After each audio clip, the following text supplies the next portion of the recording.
Hmm.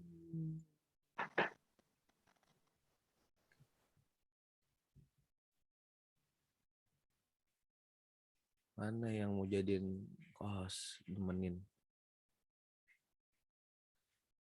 Oke, bismillahirrahmanirrahim. Assalamualaikum warahmatullahi wabarakatuh. Teman-teman semua, selamat pagi. Mudah-mudahan dalam keadaan sehat semua.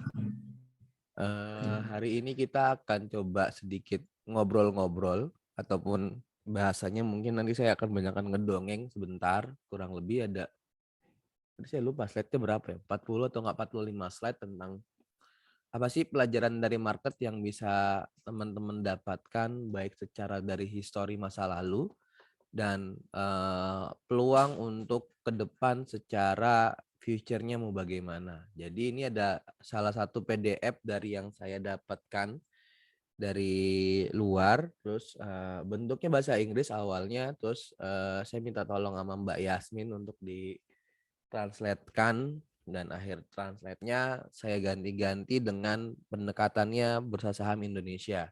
Karena contohnya awalnya pakai bursa sahamnya Amerika, karena ada saham-saham kayak Apple, terus ada saham-saham yang lain-lain yang nggak relate dengan bursa saham kita. Terus akhirnya saya ganti dengan bursa saham Indonesia. Semalam ngerjain cuma 20 menitan, nggak lama. Akhirnya jadilah buat pagi ini kita buat ngobrol-ngobrol. Nah, kalau bentuknya cuma ngerjain 20 menitan, ini kalau teman-teman bingung, kita boleh tanya jawab.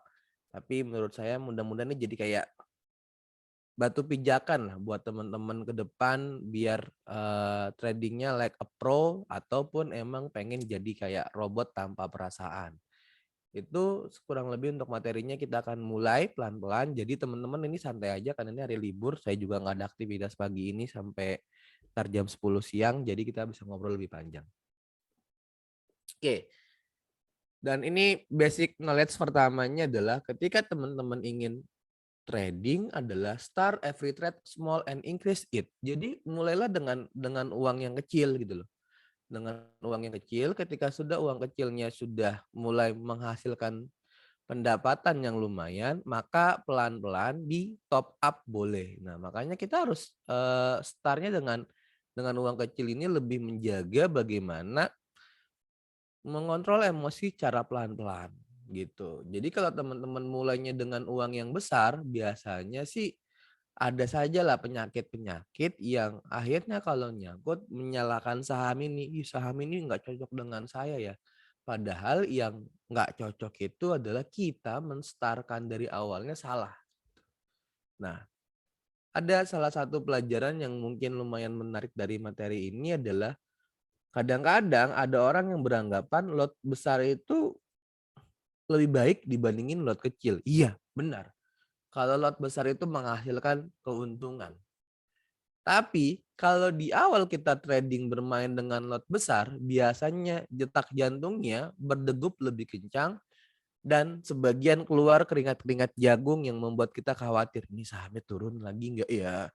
Terus sahamnya akan naik lagi nggak ya? Padahal yang salah dirinya sendiri. Kenapa membeli suatu saham dalam jumlah yang lumayan besar dengan lot yang lumayan gede, ya akhirnya bikin dia mengalami tadi detak jantungnya berdebar dan keluar keringat-keringat jagungnya.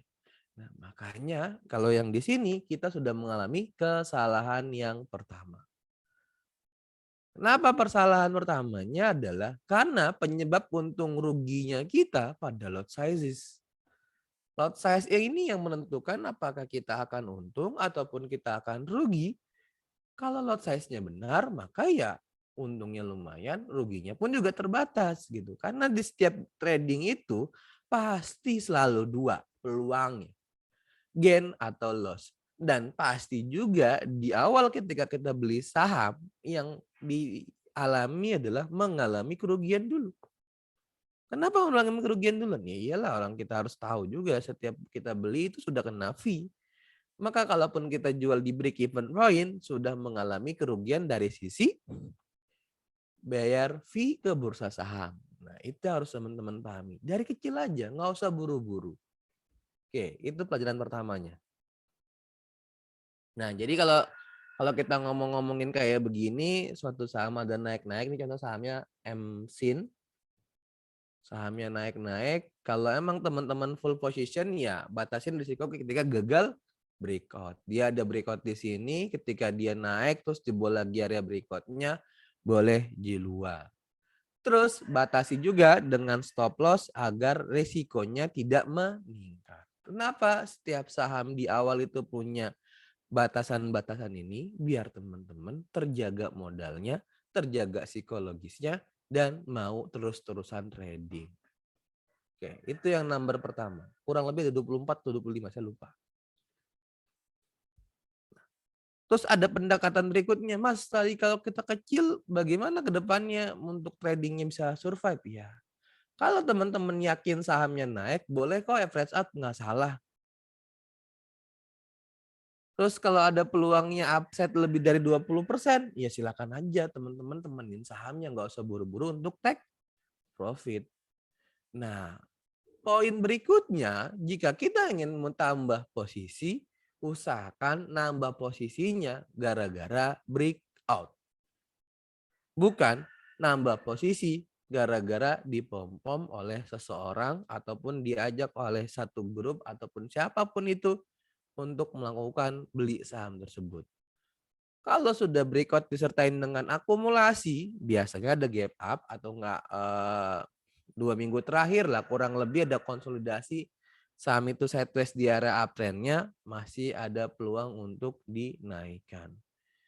Nah, pembelian lanjutannya boleh polanya dari awal kita beli awal di awal 50%, nomor 2-nya di 25, nomor 3-nya 12,5. Kenapa? Jadi di awal itu kita sudah benar entry-nya. Baru ketika entry-nya sudah benar, kalau ada peluang masih mau naik, boleh untuk average up. Dan ini yang paling penting. Setiap kita mau ngambil tindakan, yang ditemenin adalah volume. Bukan yang ditemenin adalah pom-poman. Kalau teman-teman nemenin volume, maka secara basic awalnya sudah tidak khawatir untuk trading. Nah, itu yang nomor 1. Kita baru nomor 2. Nomor 2 itu adalah look for mid-term pattern to capture big move. Jadi ngelihat pattern-nya secara jauh lebih besar untuk mengetahui pergerakan sahamnya. Oke, saya stop sebentar. Buat teman-teman ini gimana sih maksudnya melihat pattern-nya secara lebih besar untuk melihat gambaran utuhnya adalah satu, saya harus kasih tahu teman-teman semua, harus bisa multi time frame analysis. Kenapa? Karena saham itu pasti punya time frame candle-nya yang berbeda-beda. Kalau kita trading di awal, maka pendekatannya biar tahu secara menyeluruh gerakan suatu saham, ya harus tahu time frame 1 menit gimana, time frame 3 atau 5 menitnya gimana, time frame 30 menitnya, atau enggak time frame daily-nya, atau time frame weekly-nya, ataupun monthly-nya. Buat apa? Buat kita tidak tertipu. Kadang-kadang kita menganggap breakout-nya di daily di angka berapa, ternyata di time frame yang lebih pendek di intraday 3 sampai 30 menit ternyata area breakout-nya di bawahnya. Pas nyampe area yang daily-nya ternyata breakout-nya gagal. Nah, ini harus teman-teman pahami bahwa kita trading itu ya menyeluruh melihatnya, bukan hanya di satu sisi saja. Oke, ini kayak sahamnya Adaro, time frame-nya weekly kalau nggak salah semalam saya bikin slide-nya. Ya kalau dia tertahan di area sideways kayak begini, ini kan ngulang lagi kan secara weekly-nya kan. Dia tidak bikin new low baru di area weekly-nya. Iya kalau di area weekly-nya kayak begini ya ngapa-ngapain buru-buru jual. Makanya pendekatan time frame-nya itu yang ditemenin. Kalau secara time frame weekly-nya dia bikin new low, seharusnya dia harus jebol di sini. Itu boleh jualan kalau emang teman-teman Atau enggak dia breakout area ini, terus dia balik lagi ke area breakout-nya lagi turun ke bawah, boleh jualan. Ternyata kan tidak. Dia tertahan di area candle weekly-nya. Nah, ini yang harus teman-teman lihat bagaimana mengaitkan time frame demi time frame. Susah nggak, Mas? Enggak sih sebenarnya. Kalau sudah terbiasa tinggal klik satu sahamnya, klik-kliknya time frame-nya itu di kalau di Miri kan ada di sini ada D, ada W, ada M gede, ada M kecil. Jadi daily, weekly, monthly, dan menitnya bentar.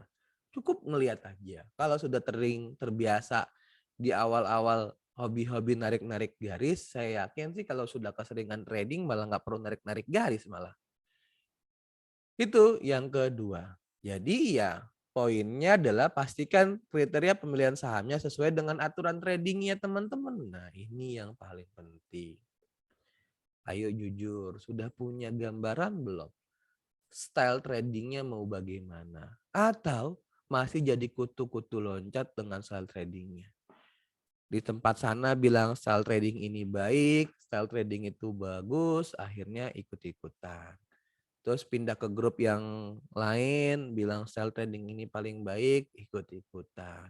Lama-lama di otaknya punya noise informasi yang lumayan banyak dan bingung menentukan style trading mana yang paling baik. Padahal style trading paling baik itu adalah hasil dari backtest pribadi.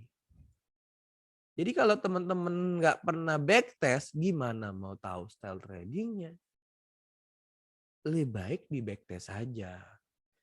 Nah, jadi kenapa tadi gabungin multi time frame itu biar melihat tren lebih besar dalam beberapa bulan biar kita mampu mendapatkan untung lebih maksimal. Kalau sudah dapat cuan di area-area time frame-nya yang lebih besar, maka trailing stop harus jadi temannya biar kita keuntungannya tidak hilang. Oke, kita mulai masuk berikutnya. Always sell share after a return below the breakout level. Jika ada suatu saham sudah jebol area breakout-nya, kita gambarin begini kurang lebih. Ketika suatu saham ini taruhlah area breakout-nya, sudah jebol area breakout-nya, dan dia bikin nggak jebol, nggak lanjutkan kenaikan ke harga atasnya, ya bolehlah teman-teman sell sahamnya. Nah, kurang lebih kayak begini, ini sahamnya apa ya, ASA ya.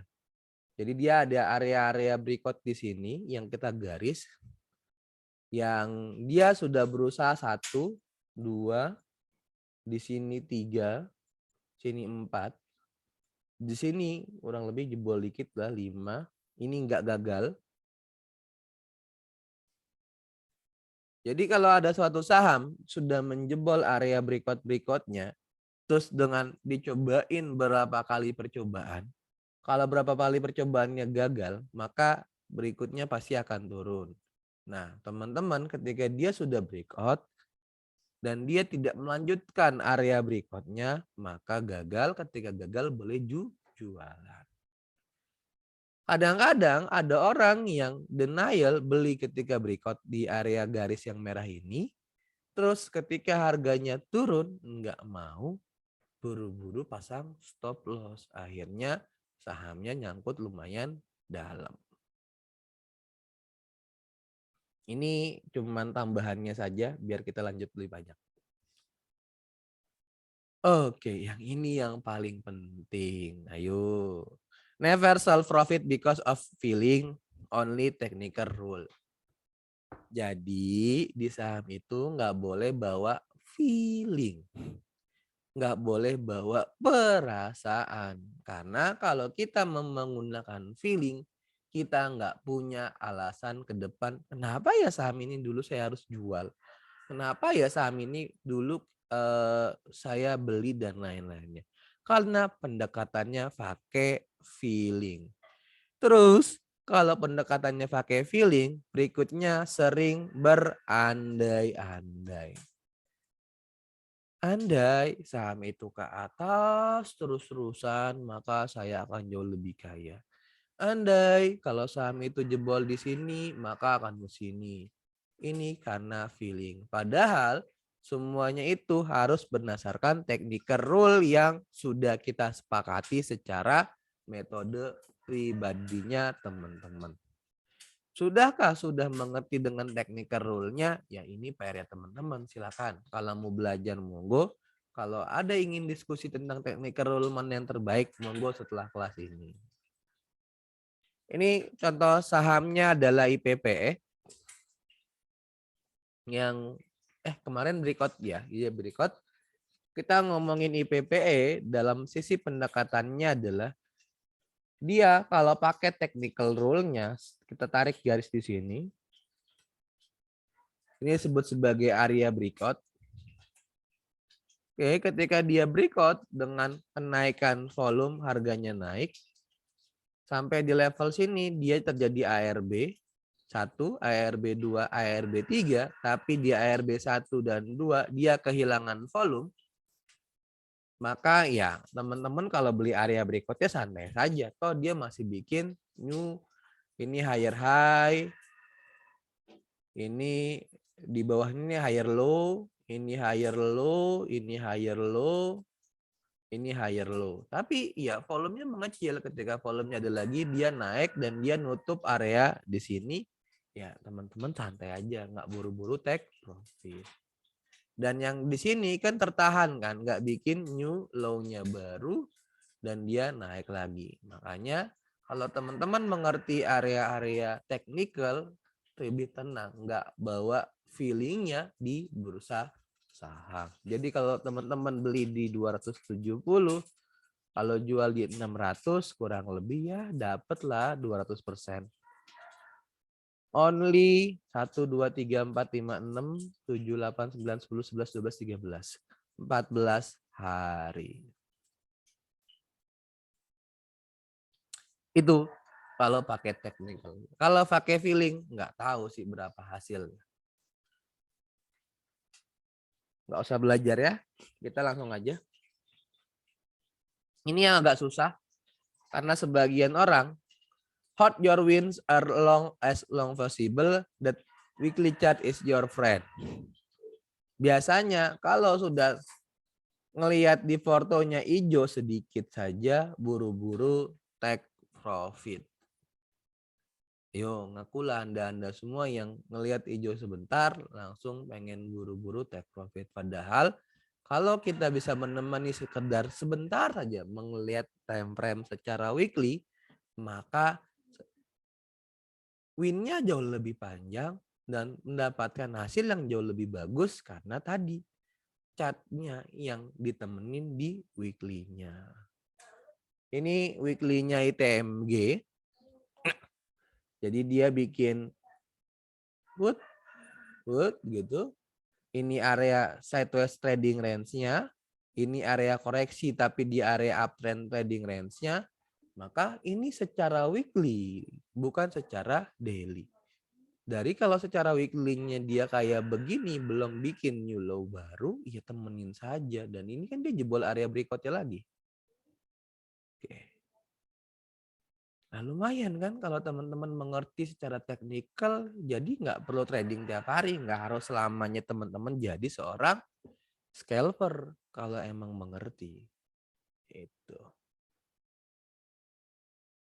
Nomor 6 adalah let's profit run to make a difference, it's good time. Jadi ya kalau profitnya sudah ada, ya temenin aja seberapa besar sampai mana good time untuk sell on strength-nya.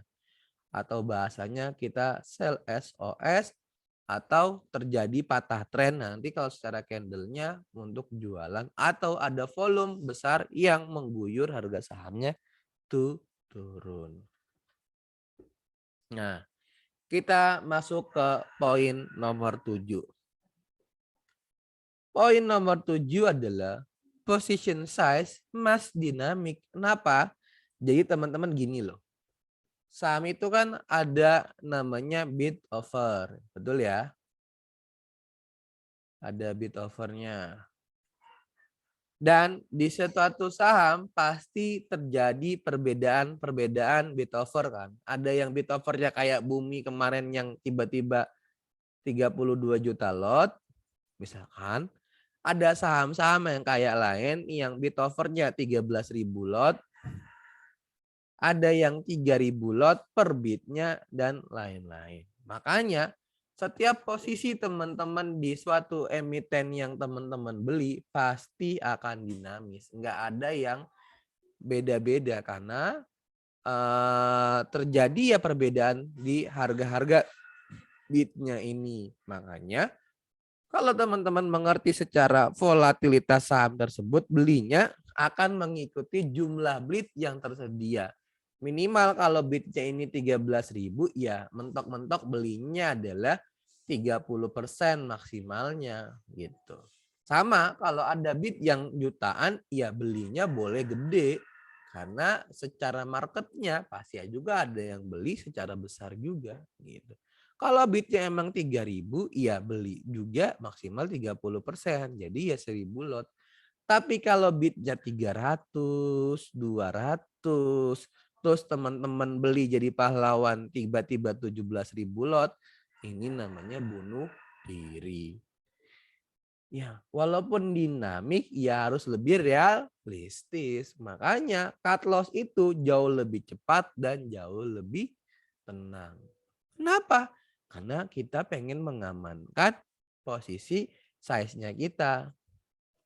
Dan berikutnya ya increase profit in home run rate. Ya boleh kalau teman-teman mau nambahin untuk menambahkan profitnya jauh lebih besar dengan cara average up atau menemani dia jauh lebih panjang.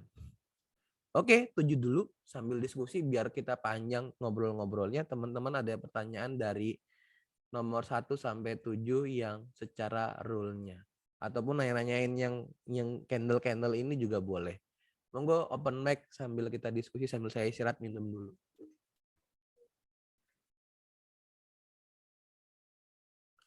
Halo, silakan. Ini ya Bang, mungkin penyakit apa para newbie itu kalau lihat hijau dikit pengen take profit, kalau lihat merah dalam itu sayang gitu. Gimana Bang? Itu penyakit Ya, ya? ya Ya, mungkin teman-teman juga ada yang mengalami.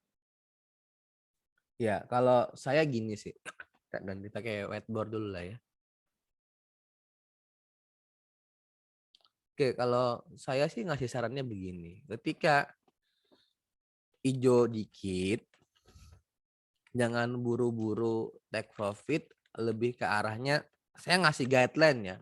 Dan kalau teman-teman sering ngikutin saya di kelas-kelas Zoom yang pernah ada baik gratis ataupun berbayar akan ngerti kok. Kenapa? Kalau emang dia area candlenya masih belum bilang jualan, ya ngapain buru-buru jualan gitu. Karena pasti nanti ada area-area jualan. Area jualan tuh kapan? Ketika ada jarum suntik di atas disertai volume yang besar dengan harga sahamnya turun. Nah, mungkin teman-teman bisa nangkep ini. Jadi ya kalau belum ada candle jualan ya jangan buru-buru jualan. Lihatnya di mana ya, bebas time frame-nya. Kita kan ngomongin tadi kan di awal time frame itu multi time frame analisis. Mau pakai 1 menit, 3 menit, 5 menit, 30 menit, 1 hari, weekly, monthly, ya monggo-monggo saja. Itu yang pertama. Yang kedua, bisa temenin dari trade book lah. Kalau emang trade book-nya belum bikin, bahasanya saya nanti kalau setiap trading saham itu pasti ada trade book yang kosong di atas dan tidak ditembus-tembus lagi. Kalau kosong di atas nggak ditembus-tembus lagi, ya bolehlah teman-teman jualan secara lebih sell on strength. Itu 2 pendekatan yang sering saya pakai untuk jangan buru-buru take profit. Nah, saya akan coba ngejelasin kalau teman-teman posisinya adalah punya saham, terus merah, mau ngapain kan? Oke. Satu, kalau emang teman-teman punya saham merah, pengen biar lebih tenang, Jika belinya gara-gara ada spike volume, terus ini beli ya, buy. Ketika ada koreksi harga, tapi volumenya malah mengecil, lebih baik hold dulu. Jangan buru-buru untuk cut loss. Tapi kalau emang teman-teman punya trading plan,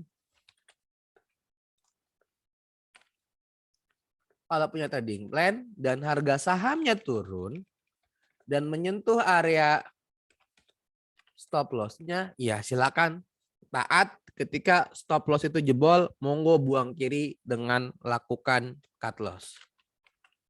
Nggak usah kebanyakan denial ataupun bawa harapan di saham.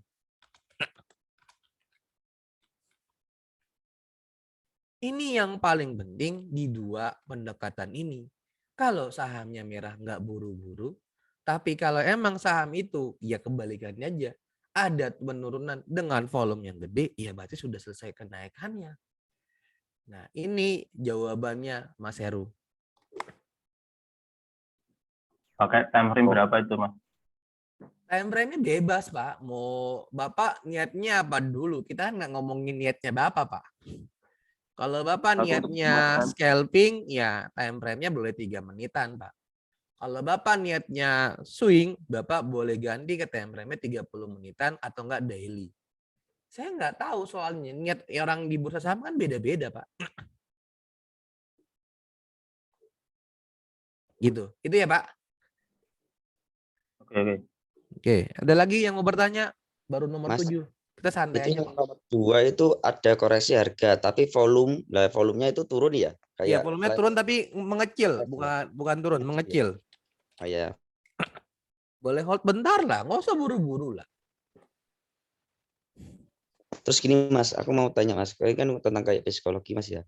Ya, ketika ada saham itu posisinya turun, terus ada perlawanan kan dari candle-nya itu kayak candle hammer hijau gitu.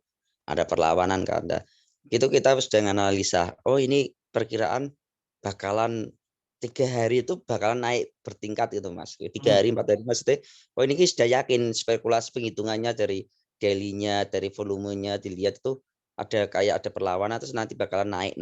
Nah, ketika kita kita beli, ternyata kayak ada apa hari besoknya itu naik beneran. Cuma kan ada kayak dikocok gitu loh Mas. Ya berarti kan naik turun akhirnya kita profit, oh ini ngomong profit baru masuk 5%, 10% wis kita langsung jual, padahal seharusnya dibiarkan terus kan besoknya bisa naik lah. Psikologinya kayak gitu loh Mas. Kadang kita kan apa di jam marketnya itu kita lepas, padahal kan harusnya akhirnya kita cari yang lain, saham yang lain, akhirnya kita lupa dengan saham yang itu, saham Iya. yang kita targetkan gitu. Itu Poinnya gimana gini Mas? sih. Poinnya tadi kalau emang sudah yakin, kenapa nggak nemenin gitu loh. Kalau saham ada kocok-kocokan wajar loh. Ya. Naik turun itu wajar. Jadi hal umumnya adalah gini. Kalau emang yakin dengan kenaikannya adalah poin menemani yang harus jadi kuncinya. Menemaninya dengan apa? Satu, ya kalau saya boleh jujur adalah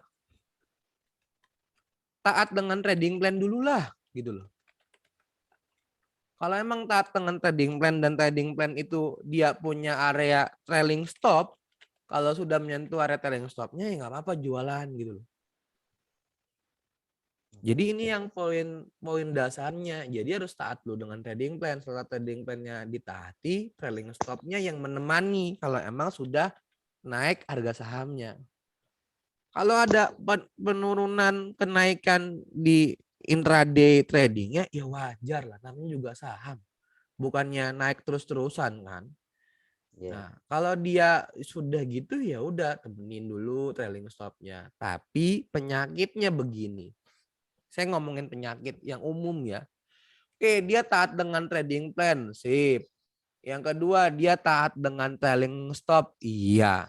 Tapi di nomor 3, someday dia sudah jualan, dia malah beli di atas bukan berdasarkan dengan trading plan. Iya, iya, iya. Psikologisnya bilang ini saham akan terus naik. Dulu yang 1 sama 2 ini lu mikir loh. Dan pas nomor 3 kenapa nggak mikir gitu loh. Malah gara-gara FOMO pengen punya harapan harga saham itu bawa feeling masih akan naik. Dulu yang di sini belinya bener ada alasannya, mau pakai BOW lah, mau pakai BOB lah. Kan kita punya alasan. Iya. Tapi pas nyampe sini itu tiba-tiba nggak ada alasannya. Beli-beli aja. Akhirnya nyangkut. Kenapa? Ya karena nggak punya alasan. Karena plan yang di awalnya punya, yang kedua udah nggak punya plan. Yang nomor 3 gagal nggak punya rule. Ya salah lah harganya. Ya gitu turun. Gitu sih. Kalau saya cuma 2 itu aja. Yang nomor 3 usahakan jangan pernah ngentri lagi berikutnya kalau nggak punya alasan. Oke ya Mas. Ya, makasih Mas buat nambah psikologinya. Monggo Bapak Ibu Tadi nanya lagi. nanya. Silakan. Nah, ini yang menarik nih yang 3 poin terakhir itu, yang taat trading, trailing stop, sama beli di atas FOMO. Nah, ini kan beberapa kali kejadian ya Mas ya.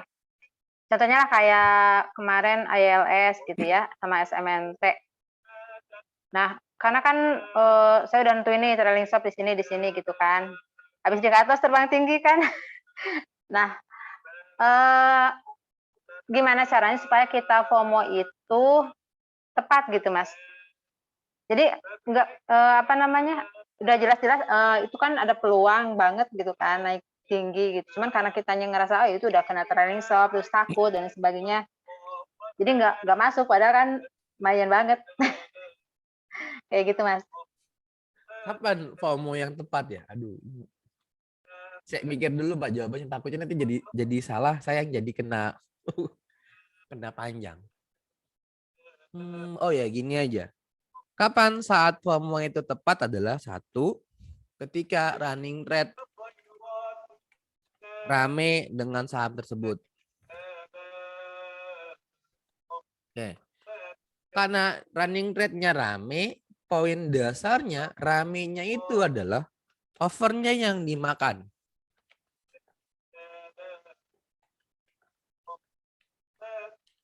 Jadi kalau dia running trade itu kadang-kadang ada 2 kesemuan ya. Kesemuan pertama adalah dia rame tapi harga sahamnya turun kan? Iya. Betul ya. Jadi kalau teman-teman matiin running trade kan nggak semuanya yang rame itu harganya naik kan? Jadi nanti harganya turun. Nah, yang kedua pasti running trade rame itu ada juga yang harganya naik. Nah, poin teman-teman ketika emang sudah pengen FOMO, ya harus lihat dulu apakah offernya dimakan masif atau tidak. Itu yang pertama. Yang kedua adalah lihat ego sektoralnya. Saham itu pasti punya cermin dengan saham-saham yang lainnya. Jadi misalnya gini. Kalau kita melihat suatu saham CPO, pasti ada teman-teman CPO-nya kan. Dan saham CPO ini kan banyak kan. Ada ILS, ada Palem, ada TAPG, ada LSIP, ada SIMPE, ada BWPT, ada DSNG, dan lain-lain. Kurang lebih begitulah. Ya, kalau ego sektoralnya di sebagian suatu saham yang lain naik, dan dia sahamnya belum naik, ya boleh Mbak ikutan FOMO. Karena bisa jadi ada pergantian shifting dari suatu saham yang lagi naik ini ke saham yang lain. Jadi 3 ini sih yang jadi poin pentingnya. Terus yang nomor 4 adalah kematangan dan ketenangan waktu lagi entry. Kematangan lebih ke arah bagaimana lot size yang mau dibeli. Ketenangan adalah waktu lagi tepat, waktu lagi beli. Jadi kalau teman-teman lagi FOMO-nya 4 ini terpenuhi, ya monggo. Namanya matang butuh riset sebentar, bukan ujuk-ujuk pengen beli. Berapa lama sih waktu matengnya untuk melakukan riset? Saya sih kalau lagi FOMO karena sahamnya naik ini, ya nggak boleh lama-lama ya, maksimal 30 detik lah sampai 1 menit lah langsung untuk ngambil putusan. Kalau hati kecilnya bilang tenang, boleh beli, ya beli aja. Tapi kalau hati kecilnya bilang, takut nggak usah ya jangan coba-coba. Diri sendiri aja udah nolak, masa jempolnya bilang iya beli gitu loh. Feeling. Nah, 4 ini sih Mbak Vivi yang bisa menjawab. Ya, oke siap Mas. Jadi harus ngerti ya sektoralnya gitu ya. Harus dihafalin itu. Nggak dihafalin sih Mbak, kalau trading mah lama-lama ngerti sendiri kok, saham-saham mana aja yang jadi sektoralnya, atau enggak dia komunitas apa aja ya tahu kok, atau kan bisnisnya apa ya lama-lama paham kok. Ya oke Mas, kasih. Kita lanjut ya, slide-nya masih panjang soalnya. Lanjut.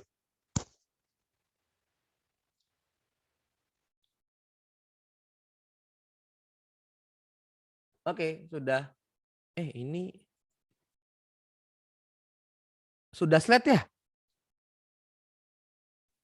Ya Mas. Oh ya, nanti malah tiba-tiba malah yang lain. Kita buka 2 layar.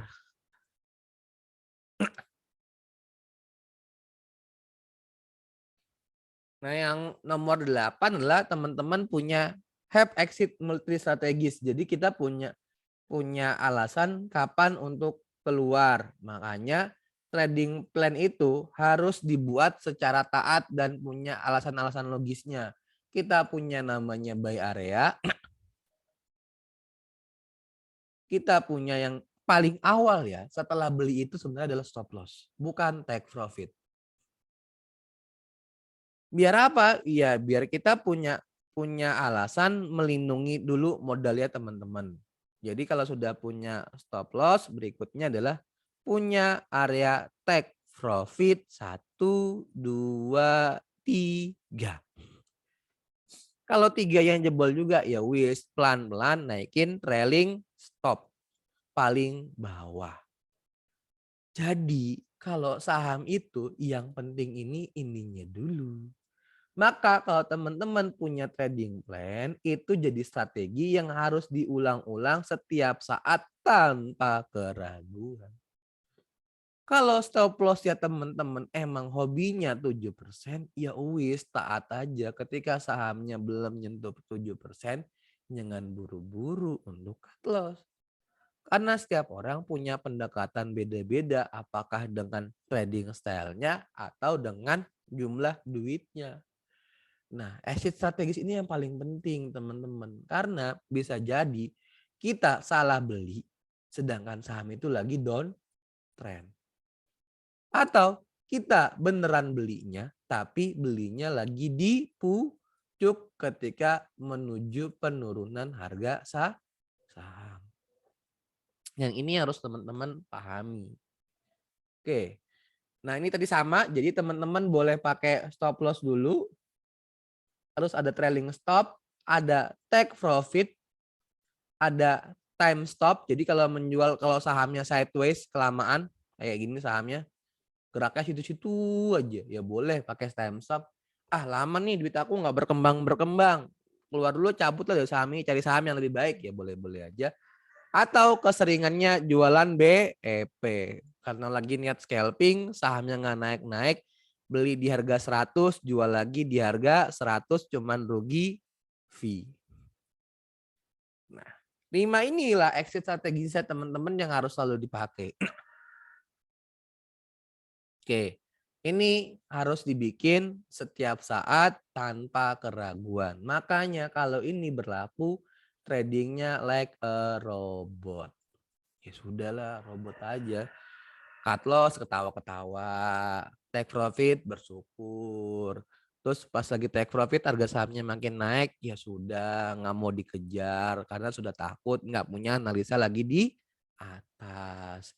Terus baru beli harga sahamnya nggak bergerak, ya udah jualan BEP. Atau sahamnya dibeli kelamaan sideways, ada saham lagi menarik, ya buru-buru dijual pindahin ke saham yang menarik. Itu aja strategisnya. Look at your equity curve and see how your perform. Nah, ini yang paling penting. Jadi teman-teman harus melihat di RDN secara T plus 2-nya itu gimana. T plus 2-nya apakah learning-nya itu begini pelan-pelan naik atau kebalikannya dari atas naik bentar turun, turun, turun. Kalau di RDN-nya begini turun, turun, turun, berarti ada yang salah dengan trading style-nya. Yang kita pengen itu kan pelan-pelan naik, naik, naik kan. Jadi ya teman-teman yang harus diusahakan itu adalah yang meningkat tuh equity. Bukan yang meningkat itu adalah jumlah saham yang nyangkut yang makin lama makin gede secara loss-nya. Jadi kalau equity-nya meningkat, maka setiap hari terjadi update strategi di otaknya.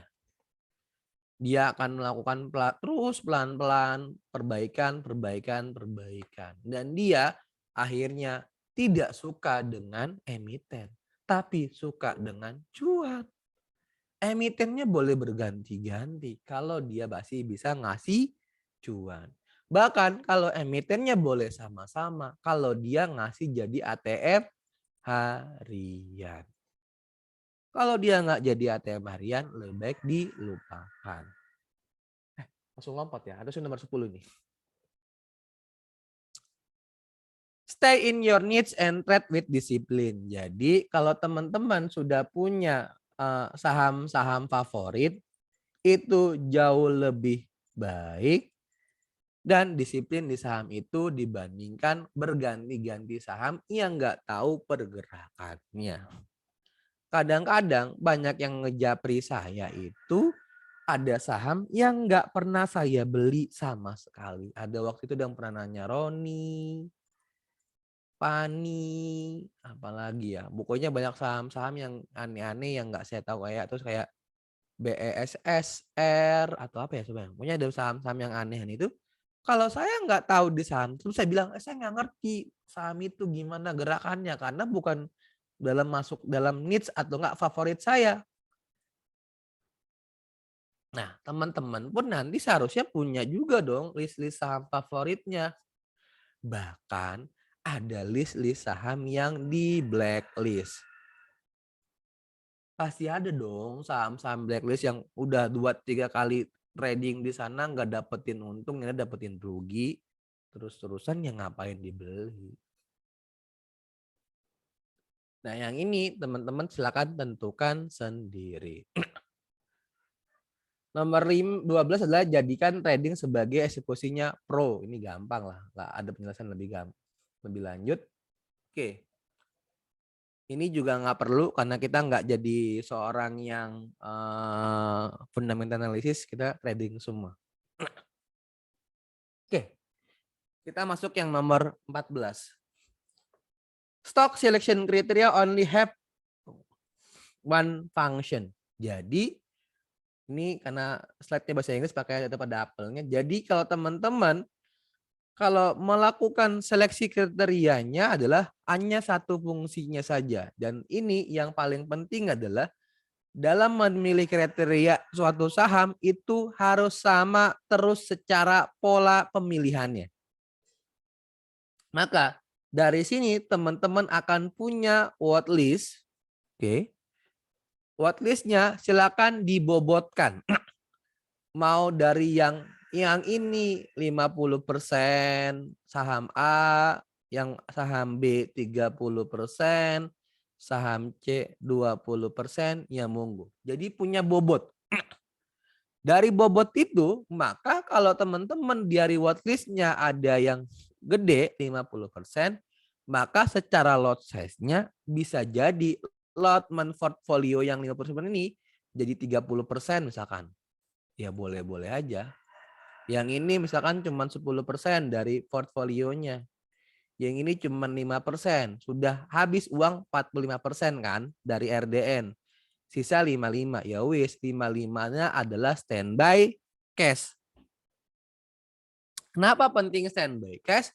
Biar teman-teman punya uang kalau ada suatu saham lain yang menarik dari ABCD ini nggak bekerja, ABC ini nggak bekerja, maka tiba-tiba boleh belilah saham D, dapetin cuan, balik lagi ke cash. Jangan sampai kebanyakan tiba-tiba no cash-nya. Kalau lagi no cash nggak bisa ngelakuin apa-apa. Padahal banyak saham yang lain lebih menarik. Makanya saya selalu standby cash minimal 55 sampai 85% ada di RDN. Biar kalau ada saham yang menarik nggak perlu mikirin duitnya dari mana. Nah, tadi sama lanjutannya adalah observasi your worth and spend less time with the index. Gini loh, maksudnya gimana? Jadi kita itu kan trading bukan berdasarkan IHSG kan? Ya udah, abain aja IHSG mau kemana? Mau IHSG-nya 7.000, mau IHSG-nya 6.500 ataupun IHSG-nya balik ke 6.000, ya bodo amat. Toh kita nggak beli saham IHSG kan? Yang kita beli adalah yang dari watchlist kan? Makanya jangan kebanyakan mikir kalau lihat IHSG merah. Kalau IHSG merah juga nggak ada pengaruhnya kalau ada saham-saham yang hijau yang bisa kita beli dan kita cuan di sana. Jadi itu poin penting nomor 15. Nomor 16 adalah ini yang paling penting. Saya ngomong ini paling penting karena saya pendekatannya adalah trading dengan VPA. Volume Price Analysis. Jadi kalau teman-teman yang kenal saya lama, pasti saya ngomong itu terus saja deh. Volume dan volume dan volume. Jadi volume itu ibarat darah di saham. Namanya darah, kalau teman-teman darahnya cukup, maka otaknya jereng. Terus fisiknya sehat. Sama kayak di saham. Saham yang punya high blood pressure, dia yang jauh lebih baik. Makanya cari saham yang punya volumenya. Saya selalu ngajarin hanya 3. Ketika ada price naik, volume naik, maka hukum perkalian yang berlaku. Plus kali plus, maka secara actionnya adalah plus. Oke, yang ini clear ya. Terus saya juga selalu mencari saham yang price-nya turun, volumenya juga turun. Atau yang sering digunakan sebagai buy on weakness atau dianggap sebagai ARB hunter ataupun apapun istilahnya. Maka hukum perkaliannya juga berlaku. Min kali min, maka dia plus.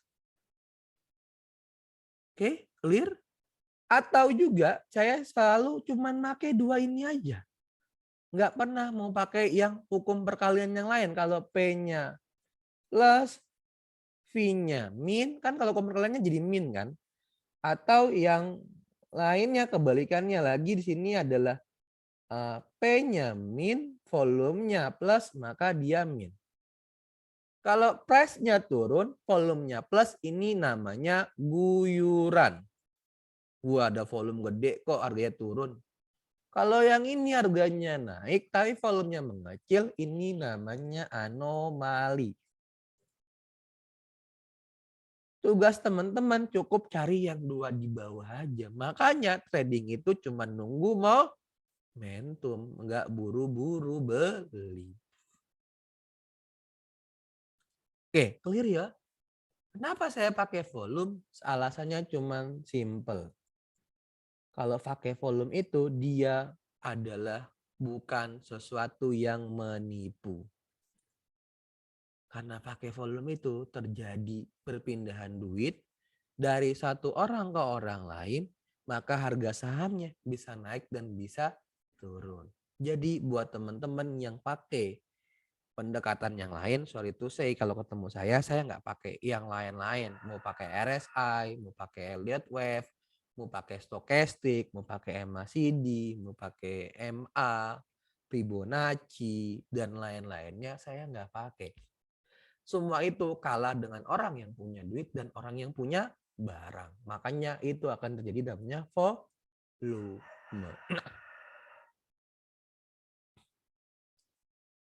Ya ini sama lah ya, tadi adalah only the best stock on your watch list. Jadi yang terbaik dari watch listnya teman-teman. Nah yang ini yang harus teman-teman sepakati bareng-bareng. Satu adalah kualitas harus di atas kuantitas. Jadi hindari overtrading dan kebingungan. Jadi teman-teman kualitasnya yang dipentingkan. Sangat pemilih dan memiliki standar kualitas tinggi dalam trading. Jadi kalau kita itu makanya lah, karena kita nunggu momen, ya taatlah dengan plan, dengan rule yang teman-teman punya. Maka standar pemilihannya ya lumayan tinggi. Batasannya gimana ya? Nggak tahu, masing-masing orang punya standar pemilihan yang berbeda-beda. Terus tambahkan saham yang terbaik ke watchlist Anda. Kalau emang ngerti technical, monggo, jauh lebih baik. Kalau nggak ngerti fundamental, boleh diabaikan. Tapi kalau ngerti dua-duanya, ya jauh lebih baik. Terus kalau Anda karena seneng bikin watchlist, maka uji proses screeningnya. Kenapa nemuin saham ini, ada peluangnya apa, secara faktor risk and reward gimana, dan yang paling penting adalah dapetin itu sebagai kepercayaan diri teman-teman. Nggak perlu nanya-nanya, Mas besok saham yang ARA apa? Kalau tahu besok yang sahamnya ARA, saya nggak akan ngajakin teman-teman, saya beli sendiri. Makanya teman-teman lebih baik percaya diri saja. Terus kalau sampai karena kita punya kualitas yang baik di sini, maka nggak ada tuh namanya punya watchlist itu di atas 50. Jangan kan di atas 50. Di atas 10 aja nggak boleh. Karena biar apa? Kalau nanti teman-teman punya watchlist di atas 10, paling penting adalah secara portfolionya teman-teman cuman boleh beli maksimal 7 sampai 10 emiten. Kalau 7 sampai 10 emiten itu belum laku, ya lakuin dulu sebelum cari emiten yang lain. Makanya penentuan screening watchlist itu ya jauh lebih penting ya teman-teman, minimal ya punyalah 10, 6, 7 setiap hari. Biar jauh lebih percaya diri dan tidak perlu bertanya pada orang. Nanya orang itu sekedar untuk teman diskusi, bukan nanyain, Mas besok boleh beli saham ini enggak? Iya bukan, tapi nanyain aku punya nemu saham ini nih, gambaran candlenya begini, secara volumenya gini, teknikalnya begini, dia masih ada peluang naik enggak ya di hari ini? Ya kita ngobrolnya begitu, lebih seru. Karena punya alasan. Bukan ngomonginnya saham ini boleh dibeli atau tidak gitu loh. Oke ya, clear ya yang ini. Mana lagi mouse-nya? Nomor 19, don't look for threats, let threat find you. Jadi ya temukan sendirilah the best style-nya Anda gitu loh. Nggak perlu lirik kanan-kanan kiri-kiri, yang tetangga sebelah ada yang dapat cuan 1 juta satu hari, itu rezekinya dia. Bukannya rezekinya teman-teman. Teman-teman tanyain juga secara logisnya, dia berapa sih modalnya? Apakah gede ataukah kecil gitu. Nah ini yang poin berikutnya. Nah 2 tadi sama ya, sudah dibahas ya. Jadi abaikan IHSG, terus gunakan screener yang benar. Jadi nggak perlulah mantengin IHSG. Ini tadi sama, saya sudah jelasin di awal, bahwa kita perlu advantage di cash. Jadi cash harus standby. Saya selalu punya 55 sampai 85% standby cash di portfolio di RDN saya. Teman-teman silakan tentuin sendiri mau berapa. Tapi usahakan selalu ada. Jangan selalu kosong. Kalau selalu kosong berarti sahamnya banyakan yang good. Ini sama sell on strength, jadi sahamnya adalah jual yang paling tinggi. Terus trade only if you have an edge and ignore the rest of the time. Jadi ya kadang-kadang teman-teman kalau emang niat trading ya bolehlah temeni secara waktunya jauh lebih panjang. Kalau enggak ya santai aja.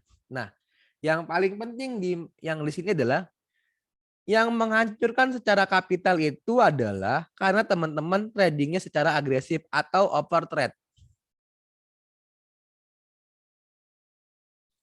Jadi jangan sekali-sekali over trade. Over trade itu bisa dengan banyak cara ya. 1, pernah loss di awal sesi, pengen buru-buru balas dendam. Makanya dia pengen buru-buru balikin jadi BEP 1. Yang kedua, atau kebanyakan secara portfolionya ada 1, 2, 3, 4, 5, 6, 7 sampai banyak di portfolionya, lama-lama jadi supermarket. Jadi jangan selalu gunakan supermarket di portfolionya. Cukuplah 7 sampai 10. Kalau bisa cuma 3, 2, kalau enggak 1, jauh lebih tenang. Ini sama penjelasannya. Terus accept every detail of your trading approach. Jadi dicatat semua detail-detail tradingnya teman-teman. Makanya di poin nomor 2, 3 ini teman-teman wajib punya yang namanya jurnal trading. Kalau bisa jurnal tradingnya ditulis tangan. Biar ada di otaknya, bukan diketik di Excel. Kalau teman-teman nyoret-nyoret di buku, maka otaknya bicara bilang, oh pernah beli saham ini, pernah jual saham itu. Makanya teman-teman silakan diatur trading approach-nya gimana. Ya, makanya punya jurnal trading. Ayo ngakulah yang belum selama ini trading, nggak pernah bikin jurnal trading, watchlist-nya juga nggak pernah bikin, segeralah bertaubat Anda semua. Apa ya? Masih ada nggak slide ya?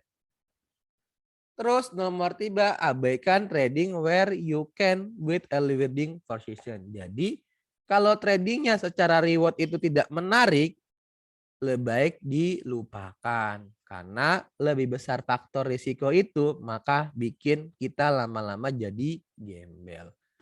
Oke, itu aja materinya di pagi hari ini. Kita coba diskusi panjang. Nggak apa-apa kok, saya juga lagi santai. Monggo teman-teman kalau mau tanya-tanya. Secara tadi ada berapa ini berarti ya? 23 lah kurang lebih. Judulnya apa tadi slide-nya? Saya jadi lupa judulnya. Belajar dari market secara history dan future. Mudah-mudahan nambah ilmu buat teman-teman. Monggo, ada pertanyaan. Pak Waldi, Silakan Pak Yusuf. mau nanya yang tentang watchlist tadi. Ini kan kita sudah punya watchlist nih. Nah, kadang pagi ketika market buka itu kita suka bingung yang mana yang mau kita pantau duluan. Artinya apakah kita ngelihat, kan watchlist kan belum tentu langsung bergerak. Kita ngelihatnya running trade dulu terus baru dicocokin dengan watchlist, atau kita pertama-tama itu ngelihat posisi watchlist kita posisinya seperti apa. Itu kalau Om Aldi biasanya gimana? Berturut tanya kalau pagi market buka itu apakah aku watchlist dulu atau running trade? Jadi gini Mbak, saya setiap hari itu selalu mantengin watchlist. Saya kan punya ya, tunjukin aja lah biar kita buka-bukaan. Yo Pak. Mana ya? Mirai.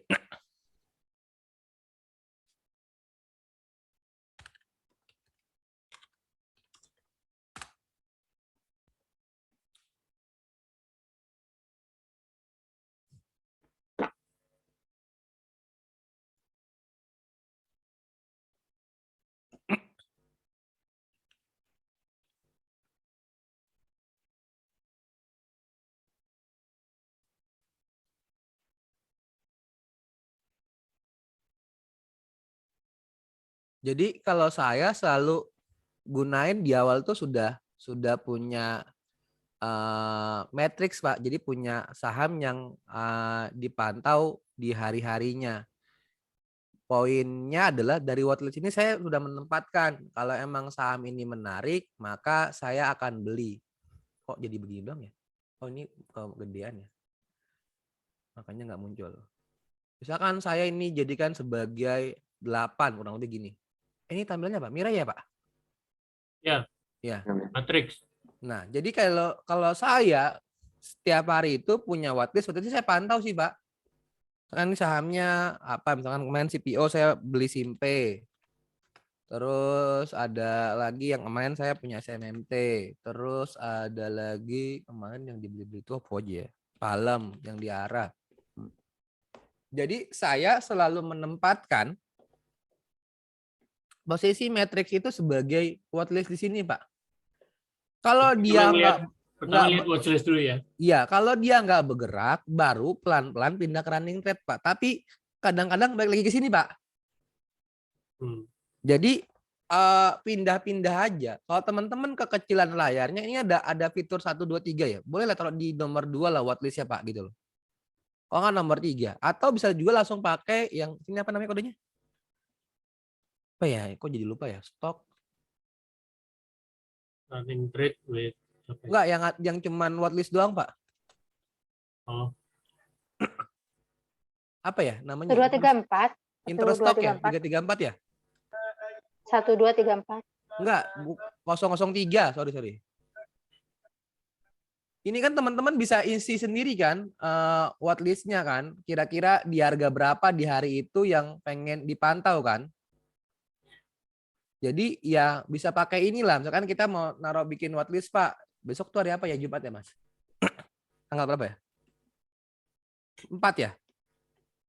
4 Maret. 4 Maret misalkan sini grup name-nya 4 Maret 2022. Terus kode sahamnya misalkan kita besok pantau di hari Jumat Koal ya. Berarti saya Koal yang di bawah-bawah. Saya mau beli BOS, Fire misalkan. Terus yang menarik kenaikannya masih ada ILS di main di hari ini ya kayak gini. Jadi kita teman-teman boleh taruh di sini watchlist-nya terus register aja.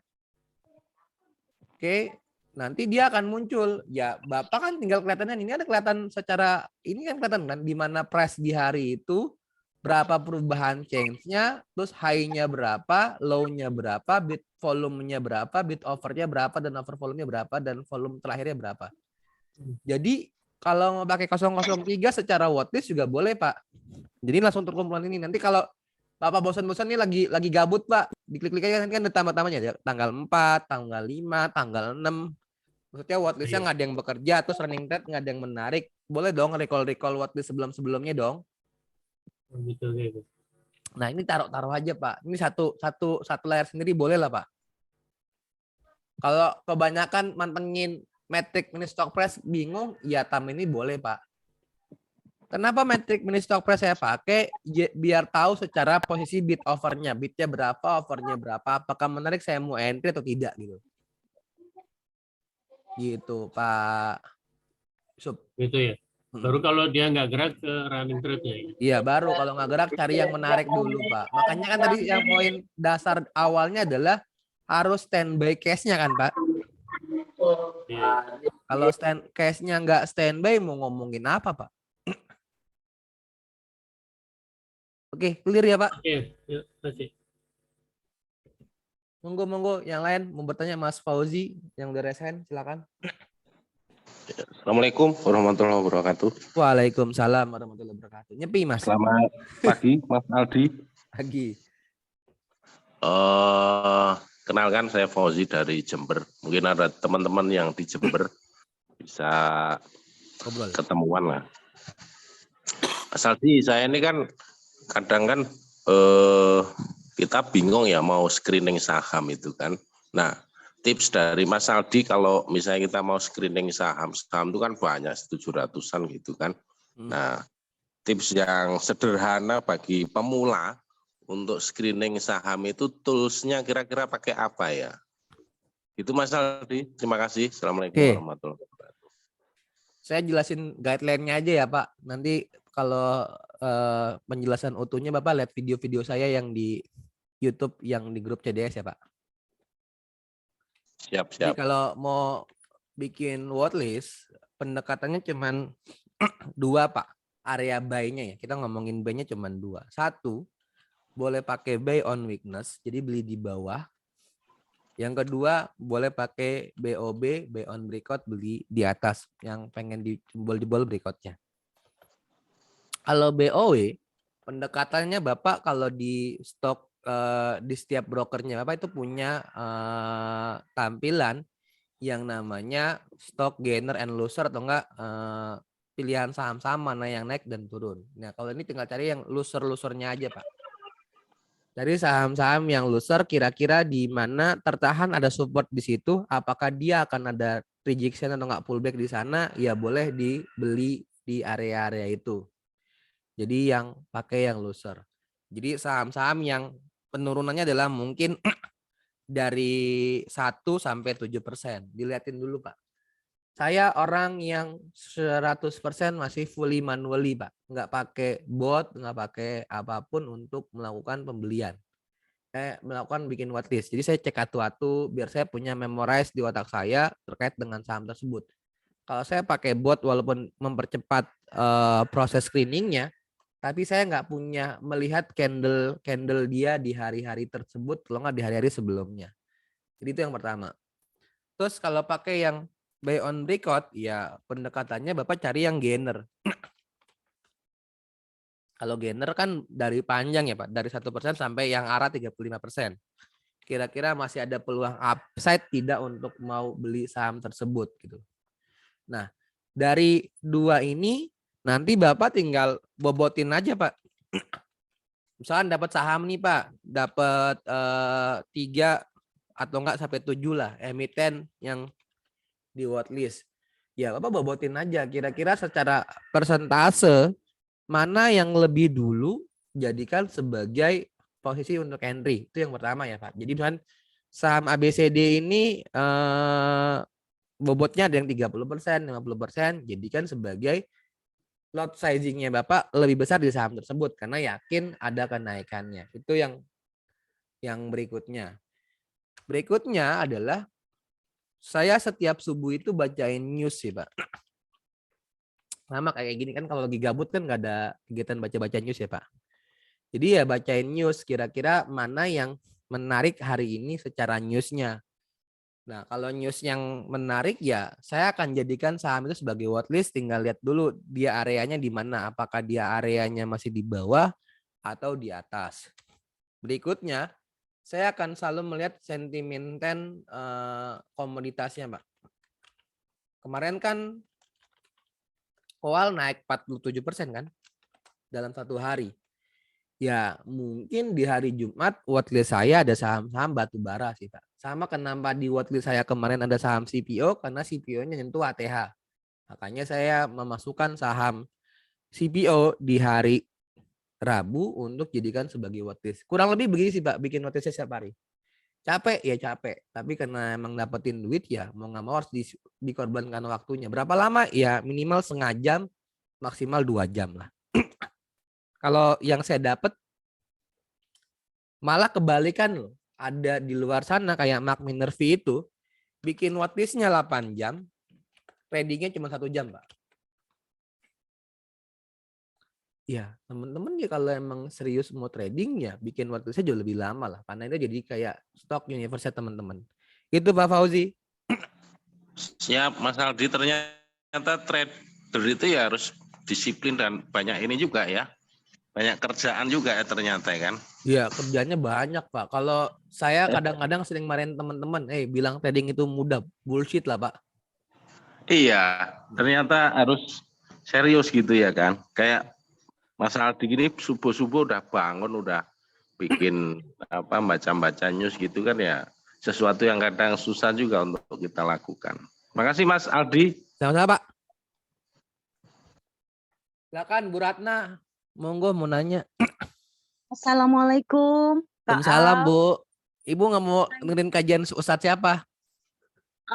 Yusuf Mansur lah. Pagi-pagi kan waqiah rezeki kan gitu. Itu sebentar. Kayak gini pakai sectoral cycle nggak Mas Aldi jenengan? Sectoral cycle-nya ya yang lagi rame aja kan Bu, kita ikutin kan. Oh, ngikutin aja berarti basicnya ke news sama melihat berita itu ya sing harga-harga dunia itu ya Mas ya. Ya, Dan saya ngeliatin harga koal, harga minyak dunia, terus harga CPO. Terus di Indonesia itu doang kan yang bisa pakai dari luarnya ya. Dan saya nggak pernah merhatiin tuh saham-saham di luar merah ya. Maksudnya kayak saham indeks Hang Seng, indeks Singapura, indeksnya Dow Jones, masa bodoh sih. Yang penting saya bisa punya stock universe watchlist yang paling benar situ doang, Bu. Jadi kalau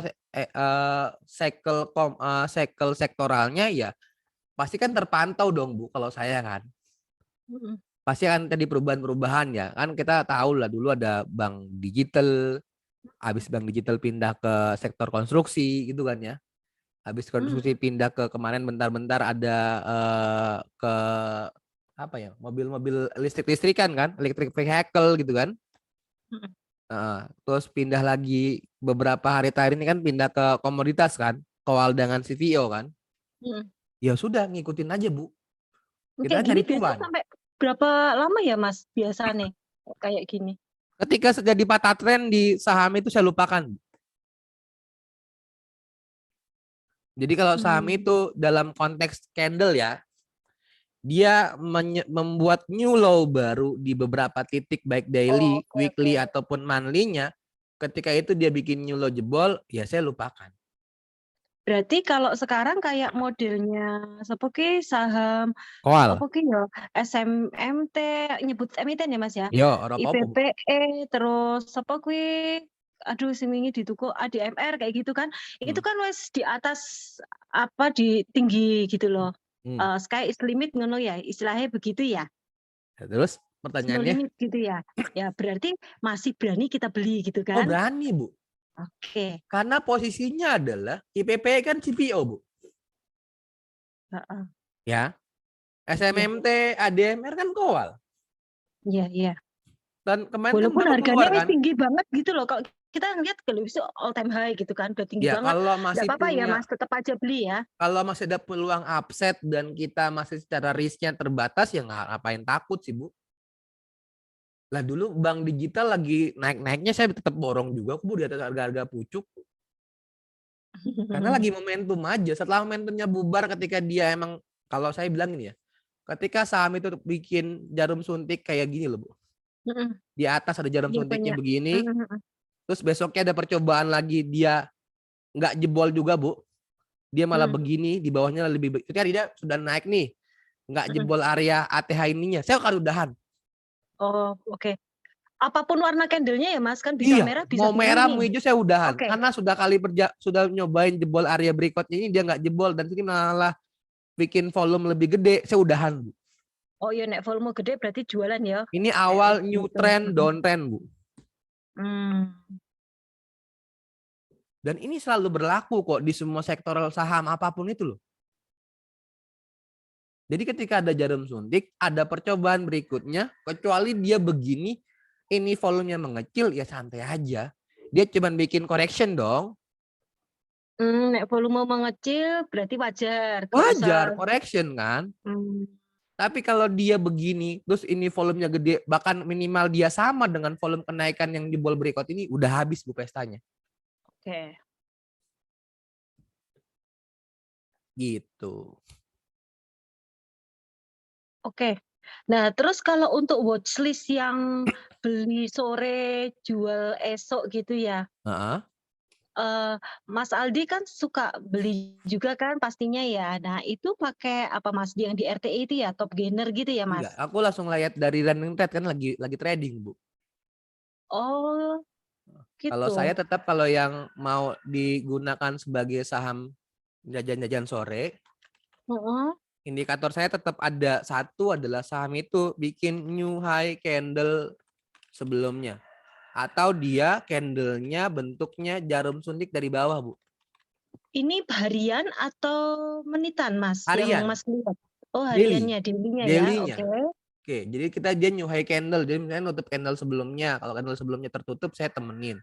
Atau dia dari bawah ada area rejection dari ARB, ada perlawanan naik ke atas gitu loh. Hanging man itu ya, Mas? Kayak bentuknya ya kayak hanging man, palu kebalik lah. Iya. Oke. Terus ya sudah, ditemenin adalah ketika emang dia poin nomor 2, dia baru volumenya ya baru ada lah, belum gede. Kalau yang atas volumenya harus gede. Volume besar itu berapa ini, Mas? Kalau dia dari ini volume kan ada tuh sebelah kanannya tuh menyentuh di angka berapa, Mas? Nggak pakai angka, Bu.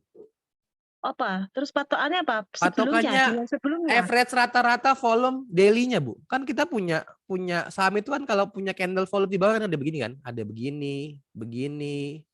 Dia ada di bawah begini, ada yang jebol begini. Ketika targetnya ada average rata-ratanya.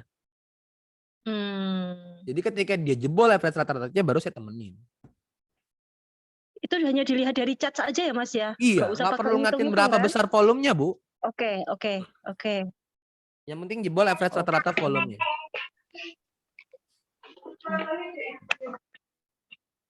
Duh, aku satu lagi tadi lupa ya.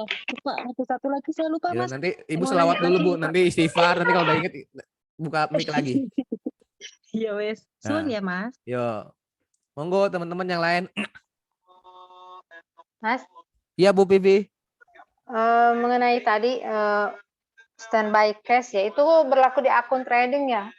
Karena kan kalau cuma 10 juta mah ya, misalkan swing ya, yang nggak bisa nyisa lah, misalnya sekali 2 saham langsung habis gitu kan? Apa kalau akun swing itu Mas juga standby cash apa enggak? Kalau misalnya saran lah untuk yang punya duitnya cuma di bawah 50 juta. Tetap ada standby cash ya, karena ini bisnis soalnya. Kecuali emang sudah meskipun yakin, swing. kalau sudah yakin Meskipun. full position, ya nggak apa-apa Mbak. Misalnya gini Mbak punya saham emiten tertentu, terus Mbak RD-nya cuma 10 juta, terus nyatin di swing, udah yakin full position sudah habis semuanya, ya nggak apa, temenin aja Mbak, tinggal dikawal trailing stopnya toh. Yang penting secara portfolio itu nggak lebih dari 7 lah. Kalau portfolio lebih dari 7 itu bingung untuk ngontrolnya loh. Iya emang pusing. Pusing kan? Saham ini naik, harus dilihatin satu candle-nya ini volumenya gimana ya? Saham itu gimana ya? Ya kalau saya boleh ya 1 sampai 3 aja Mbak yang di swing, Mbak. Terus kalau emang position saya sudah habis semuanya di 1 sampai 3 saham ini, ya sudah selesain aja.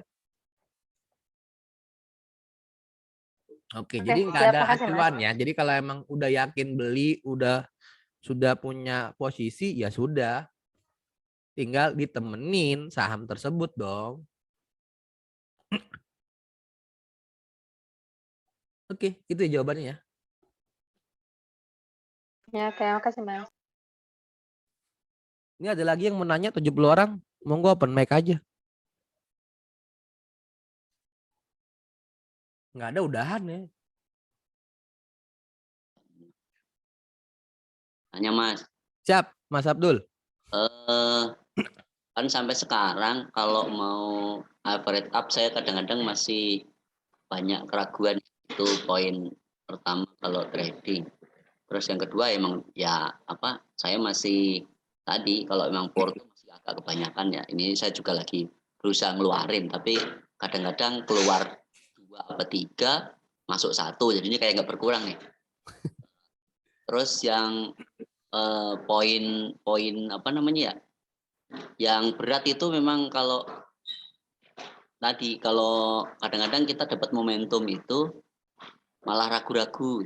Nah, mungkin tadi ada yang agak benar-benar ketangkep tadi pas ketika P sama V itu ya, P plus sama plus atau min sama min, udah masuk aja kan bahasa kasarannya ya. Nah, kalau untuk sekarang kalau untuk menyelamatkan bahasa kasarnya, kalau taruhlah kita udah tahu nih, karena kita megang sahamnya emiten, terus kita tahu dia di area udah paling mentok bawah, terus nggak turun-turun lagi, berarti di situlah kita main average down ya, atau mau metode apalah, pokoknya mengambil di situ untuk nanti ketika ada pullback biar kita bisa keluar semua gitu ya. Ini mau apa dulu, average up atau average down-nya dulu? Bisa. Kalau saya sih lebih mau coba ngeluarin porto gitu. Jadi average down lah atau apa itu, atau kalau sebenarnya yang saya beli itu sebenarnya memang saham-saham yang relatif kalaupun dia ambles pun masih punya yang namanya yang ngasih dividen gitu loh. Cuman kadang-kadang minusnya itu bisa sampai 20%. Sebut aja Unilever lah gitu ya. Ya, contoh, tapi 2 lot kok. Jadi saya gini loh, Mas, saya nggak pernah mau nambah average down sih. Kalau saya pribadi ya.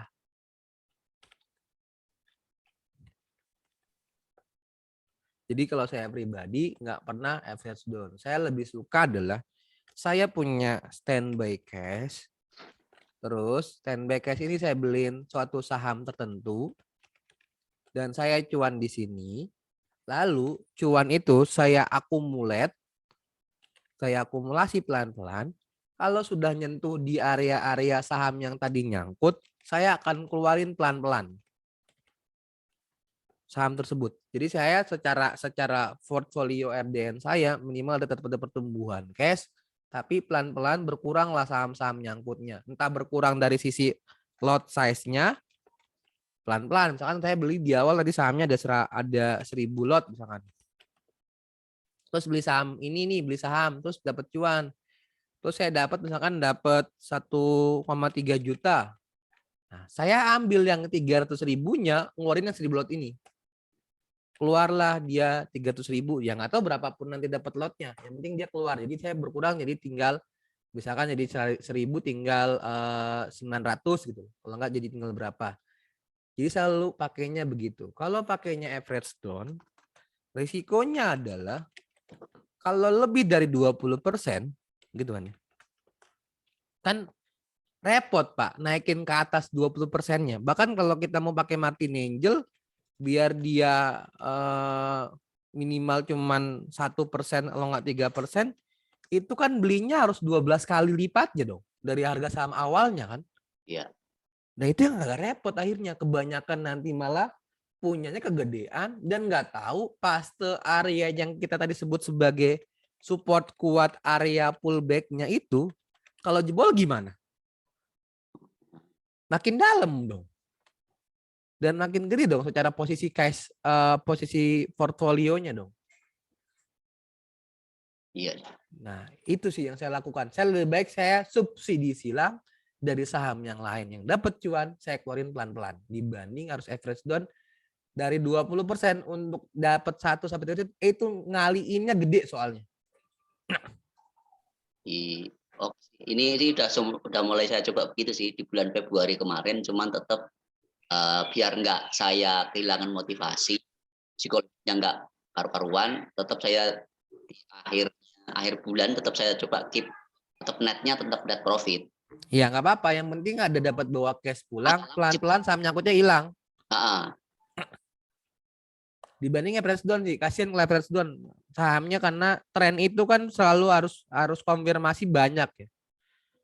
Kalau tren yang terkonfirmasi lagi downtrend, mau ngapain dia average down, lebih baik ya udah sahamnya nyangkutin, mau lebih dalam nggak apa-apa. Tapi saya dapat tempat lain, pelan-pelan saya keluarin satu demi satu. Biasanya kalau saya masih trennya turun sih nggak saya tambahin, saya malah tunggu di istilah kasarannya kalau dia emang udah ada istilah sideway-nya atau benar-benar berhenti di situ, baru saya ambil. Terus nanti ketika ada cuan saya keluarin berapa lot gitu. Iya silakan Pak. Kalau saya nggak pernah mau. Takut kejadian gelotin nanti. Si ragu-ragu itu, makanya agak lambat di situ keluarinnya. Ya, ini kan tergantung kematangan psikologis lah. Tinggal dimatengin psikologisnya biar jauh lebih tenang kan. Nah, kalau yang untuk average up gimana Mas? Untuk pijakan bahwa itu benar-benar kita bisa masuk average up itu, balik lagi ke yang dua tadi P plus. Kalau P plus atau P min volume min gitu kan. Poinnya average up-nya di awal titip sendal atau nggak titip sendal? Titip sendal. Saya udah pantau dia gitu. Mitanya udah kepantau, saya pegang, memang itu ya, dia. Kalau saya poin dasarnya kalau average up satu harus dia jebol breakout area yang kita sepakatin ya, mau pakai daily atau nggak pakai intraday ya monggo.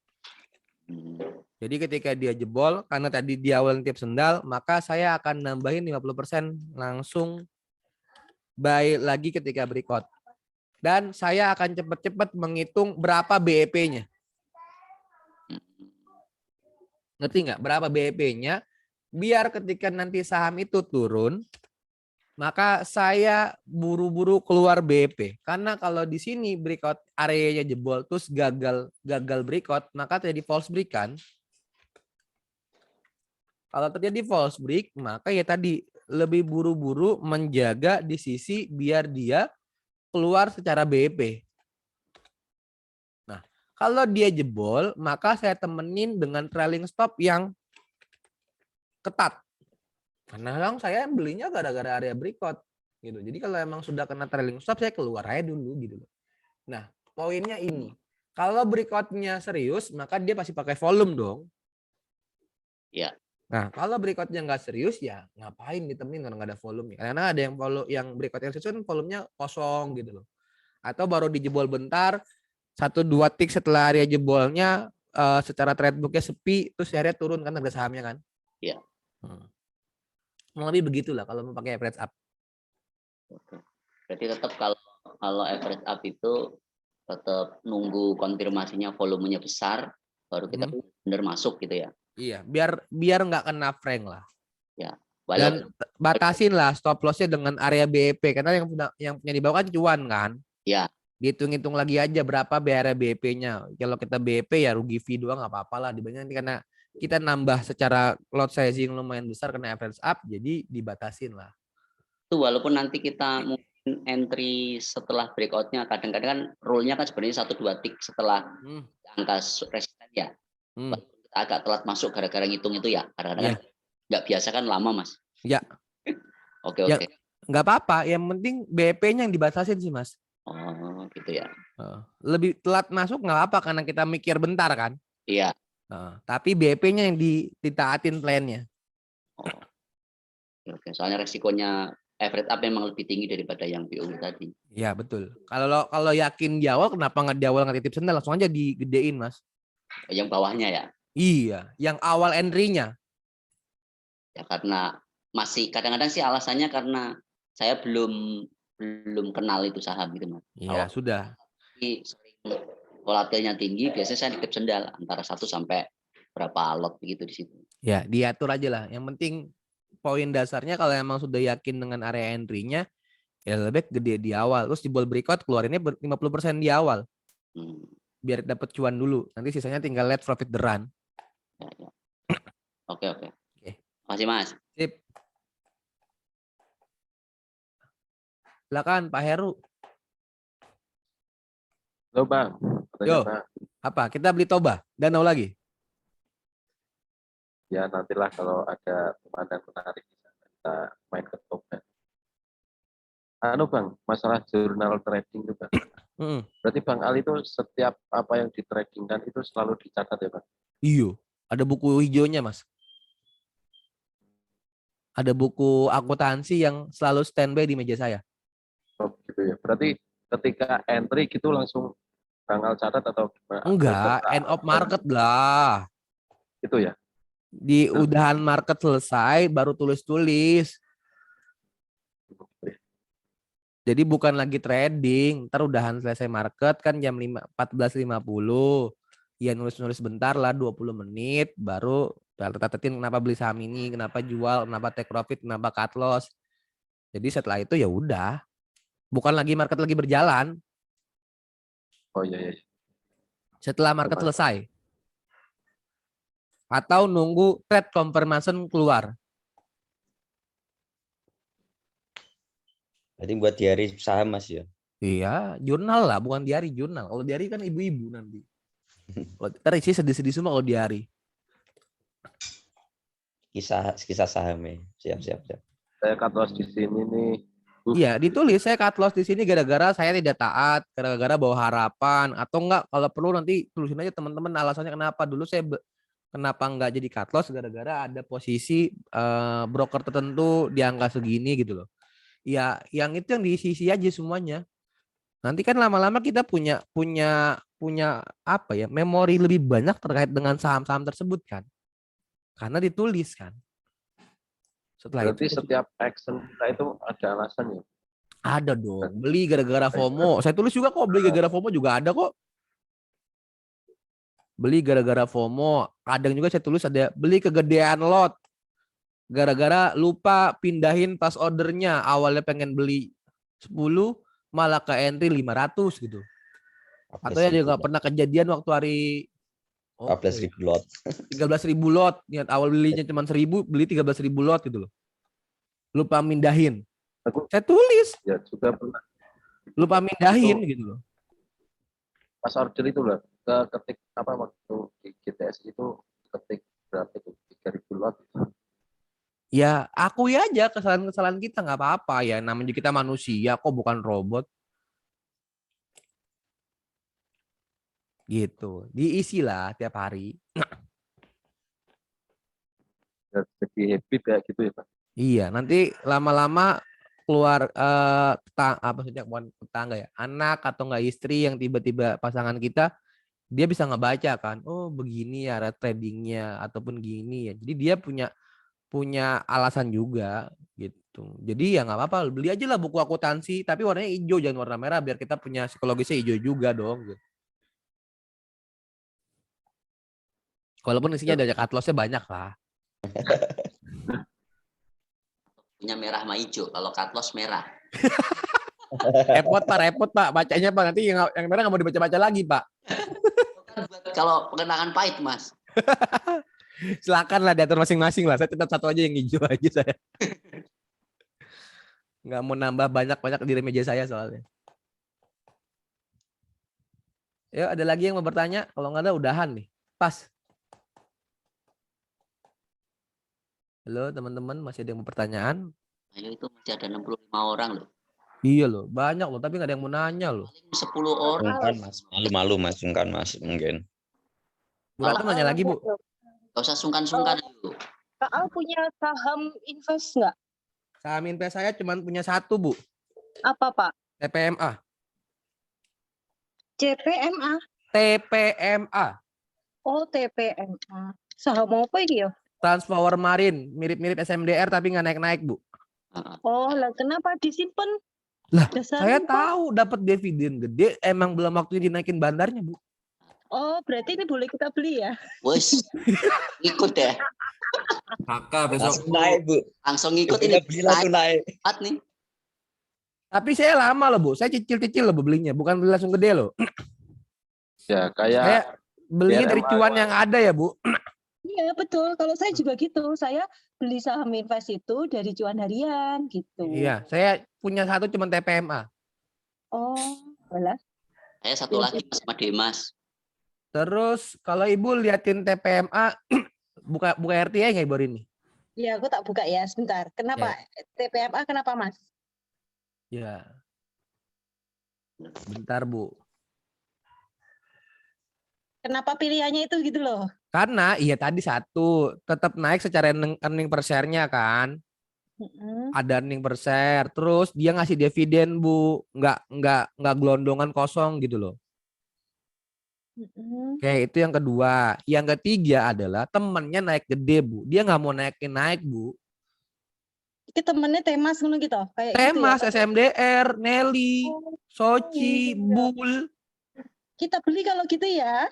Ya nggak tahu, saya beli berdasarkan dari sisi uang dari cuan Bu. Iya saya juga kok Mas, betul itu. beli Bu besok Bu.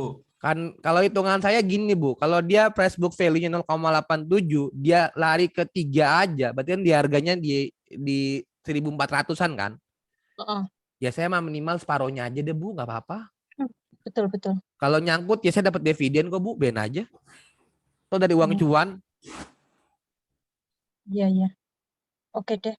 Oh tak pikir sahamnya saham Sultan ngono kayak Telkom. Ya ora Bu. Saya dulu dapat di SSP, malah yang saham-saham yang nggak dilirik sama Sultan Bu. Oh, SSP menarik banget kok. Saya juga main kok waktu itu. Ya, tapi saya invest itu. Iya. Demas itu cakep nggak? Mas? Demas. Sebenarnya problemnya propertinya ini nggak ada ya. Dorongan sahamnya dibikin naik ya. Iya. BSDE, P1 gitu-gitu ya naik terus diturunin lagi terus naikin lagi. Iya.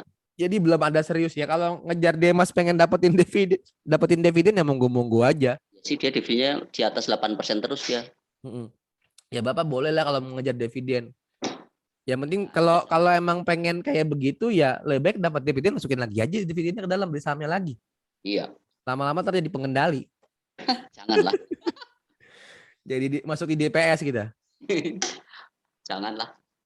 Bu ini belinya jangan banyak-banyak ya, tetap aja dari cuan aja, satu lot tiap hari kayak saya gitu. Oke. Iya nanti saya coba Mas saya beli. Aku nanya lagi. Kalau kita baca profil di RTI, itu ada pengendali pemegang saham terbesar. Misalkan ada 2 saham. Nah, sama-sama pengendali sama pemegang sahamnya sama. Ya, Apakah kelakuan saham itu akan sama dengan sama Bu. Ibu saham? liatin Nah, aja DUCK sama Elmas. berarti aku udah ketemu nih Mas, karena ketemu tuh IPPE ya? Apa? Ya, sama BEPS. Heeh, kuwi podo. Berarti kok akan begitu ya? Sama Bu, makanya saya udah bilang IPP itu bandarnya mirip dengan BEPS. Kan kemarin dibilangin waktu di Telegram. Aku kan nggak tahu Mas, Telegram aku baru nemu ini. Sama Baru tahu, persis. Mas. Bandarnya sama. Karo BEPS ya, berarti sip. Oke. Berarti hold aja ya, hold kenceng gitu ya. Wes, oke. Seharusnya sih holdnya dari 270 Bu, bukan sekarang. Kalau sekarang mau beli sekarang mah suicide mission ya. Oh, lah saya baru kenal sahamnya Mas. Oh, saya Salah dari 240 soalnya kenalnya. Oh, enggak, saya baru kenal kemarin di harga 400-an kayak gitu. Keluar masuk Tapi aja. yang bejat lebih banyak, Bu. Apa tuh? DUCK sama Elmas misalkan. DAK. DAK dengan Elmas. Bandarnya kan bejat, Bu. DPS-nya juga bejat kan? Enggak lah, kalau kayak gini mah enggak usah, yang baik-baik aja yang kita Ya kan kita ngomonginnya kan nggak dalam satu sisi dong, bahwa saham itu kan ada pisau berbata duanya dong. Ada yang baik secara DPS-nya, ada yang bejat secara DPS-nya juga dong. Ini nanti Mas Al harus bedah juga yang jelek selain itu apalagi tuh. Oh Yang banyak harus Bu. kita hindarin. Saham Oppo. Banyak lah, nanti kapan-kapan kita bahas Bu. Tapi jangan di forum beginian, nanti saya yang dikejar-kejar sama mereka tadi. Iya, boleh. Janji lo ya, supaya aku tahu ya. Ada kok. Nanti di kelas privat udah dijelasin itu kok. Oke, siap.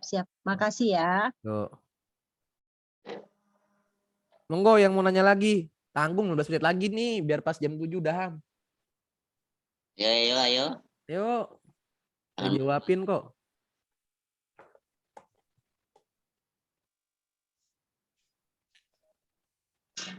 Ini nggak ada ya. Udahan lah kita ya. Aldi, nanya deh. Siap. Mas Susup, monggo.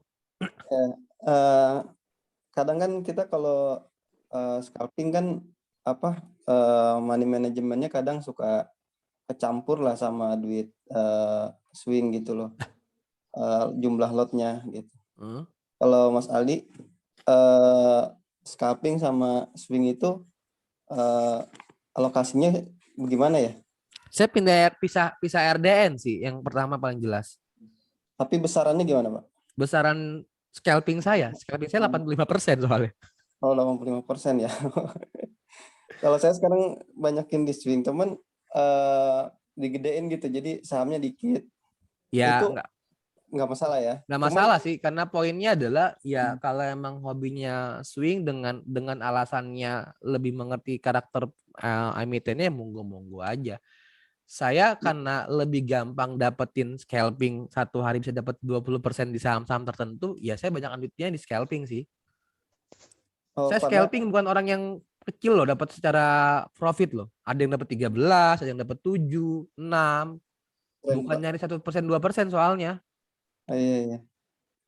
Jadi cuman ini Pak, permasalahannya kan kalau misalnya masuk dengan uang besar tuh psikologis kita tuh lebih nyaman di saham-saham yang agak lambat gitu volatilitasnya. Jadi memang kita tahu karakternya dia naiknya slow gitu. Tapi Bapak nggak tahu Mas Kemal. Mas Kemal kemarin WA saya beli 1,3 M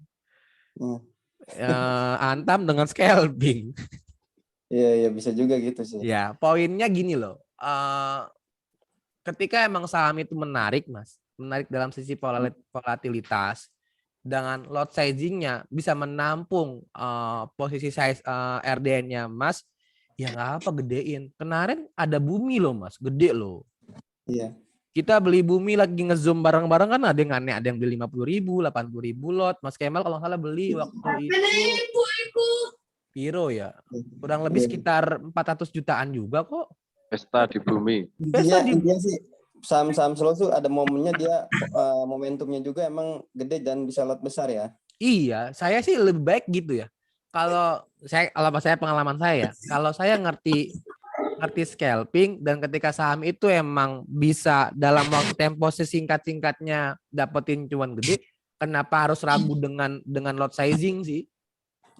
Terus kalau emang dari swing emang Bapak yakin pengen swing, ya monggo dengan swingnya terbatas dengan jumlah portofolionya langsung gede di sana dengan alasan-alasan tertentu, ya silakan saja.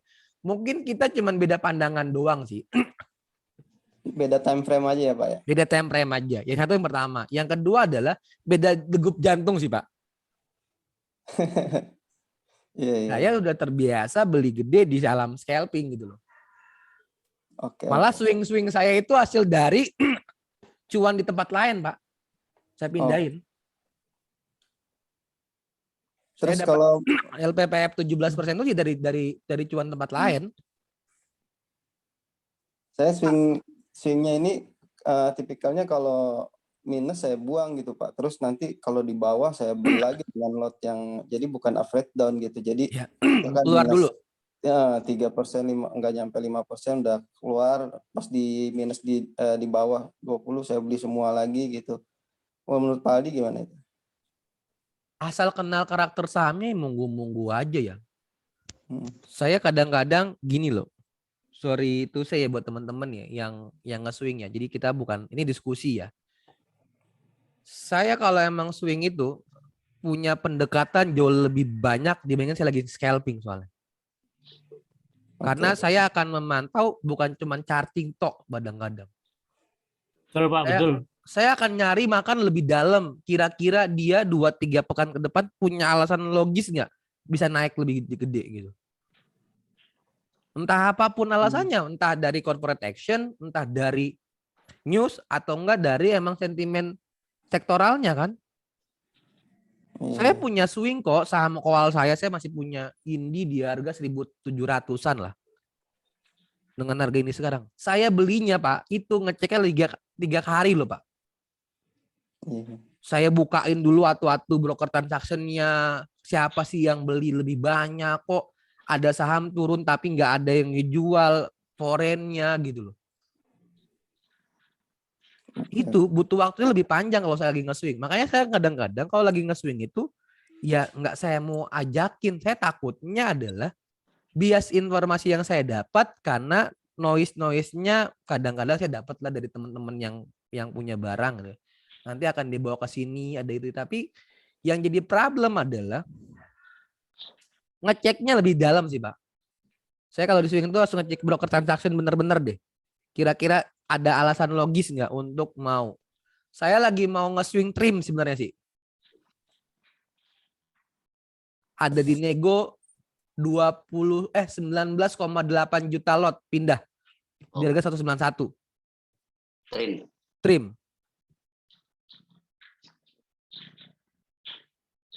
Nah, lebih panjang soalnya Pak, alasannya Pak. Tapi ya kita punya beda pandangan aja. Tapi saya sama kok dengan Bapak.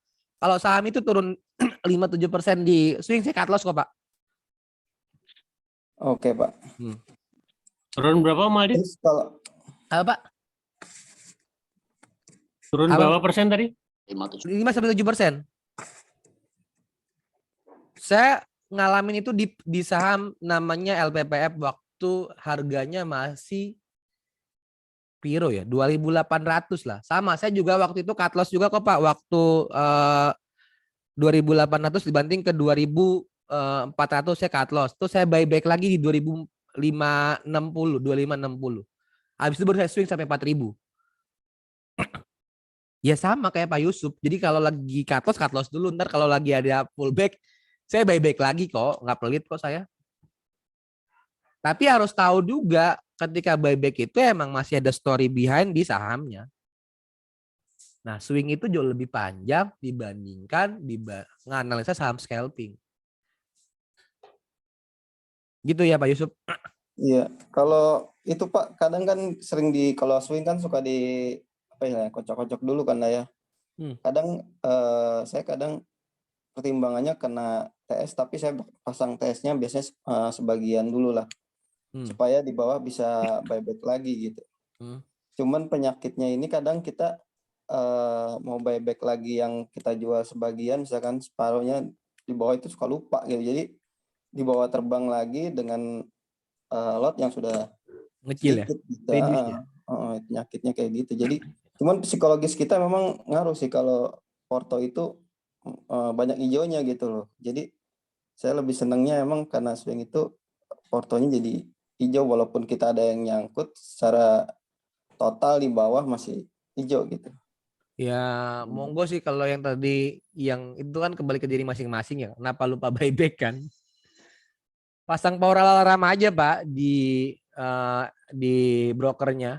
Kalau nggak trading view kan bisa pasang power alarm, kalau dia nyentuh hari ini dia bunyi alertnya. Oh, yang bikin itu ya Pak, garis terus dikasih klik kanan di itu ya, di trading Iya, view ya? dikasih alertnya aja biar dia bunyi.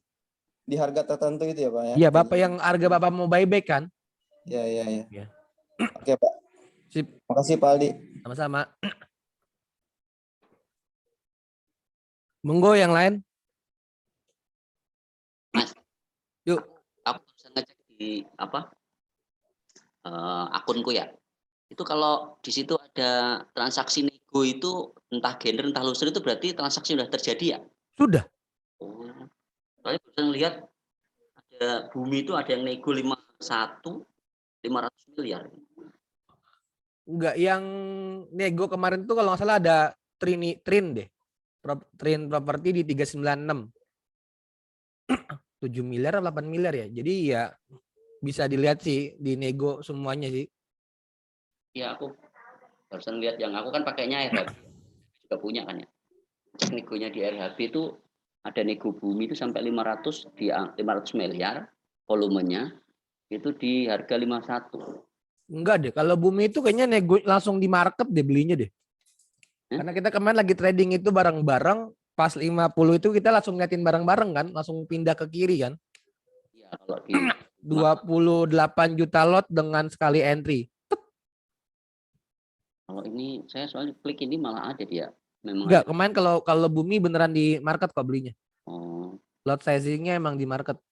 Di 51 dan 50. Kalau 51 saya nggak tahu karena saya lihat yang 50-nya, belum ngecekin yang 51-nya. Oh, ini soalnya Orang kemarin buat nyopet doang bentar keluar di 5556. ya, barusan lihat aja buka di akun di NQ-nya negonya kok ada bumi masih ada yang beli 500 di 51 harganya sampai 500 sampai 5 miliar volumenya. Gede ya, nggak tahu pokoknya temenin aja lah kalau ada yang gede-gede gitu. Iya. Atau masuk masih gerak-gerak. Ya. Oke. Sip. Ada lagi pertanyaan 4 menit terakhir? Aku nanya lagi dong, Mas. Ya, Bu Ratna, nanya apa, Bu? Dari emiten itu dia mau melakukan buyback, itu sebetulnya good news atau bad news ya untuk kita yang sudah memegang barang itu? Tergantung dulu, Bu. Gimana ngejelasinnya ya? Agak tricky ya, Bu, kalau gini ya.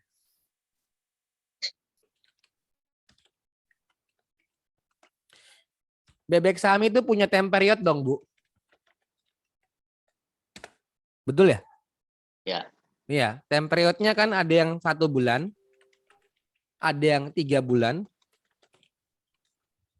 ada yang 1 tahun dong. 6 bulan.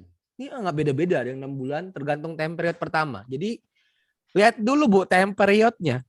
Kalau time periodnya jauh, ya lama pasti naik harga sahamnya, Bu. Terus yang pertama itu. Yang kedua, area buyback-nya itu ada areanya kan. Ada maksimal di angka berapa kan. Kalau nggak nyentuh jebol, kalau harganya naik lebih di area itu, maka area buyback-nya nggak terjadi pembelian kan. Ya sudah, dia nggak akan beli tuh karena dia terlalu tinggi di area buy-nya. Dia akan nunggu. Nah, kalau time period-nya sudah habis, maka secara brokernya yang underwriter nggak akan beli lagi sih, karena sudah waktunya sudah habis. Nah, biasanya kalau buyback-nya itu menarik dan dia harga sahamnya akan ditarik ke atas ketika area buy ini dekat dengan area sekarang. Kadang-kadang ada area buy-nya di bawah atau ada yang harga buy-nya di atas tapi dia sekali tarikan. Kemarin kan BBRI sekali tarikan kan? Dia buyback langsung di naik di open market 6% kan. Ada yang bertahap ya, tergantung dulu lihatnya. Saya lebih senang kalau waktu itu buyback-nya LPPF sih, dia belinya bertahap. 3 bulan di areanya dibikin sideways. Habis itu baru ditarik ke atas. Ya tergantung Bung lihatnya buyback ini gimana, apakah langsung ataupun tidak. Atau enggak emang dia template-nya lama atau tidak. Tapi secara ngomongin kepemilikan saham, berarti ownernya sendiri yakin dengan emitennya, Bu, dan dia beli lagi dong. Nah, rata-rata kalau buybacknya kegedean itu belinya di nego, nggak muncul di running trade.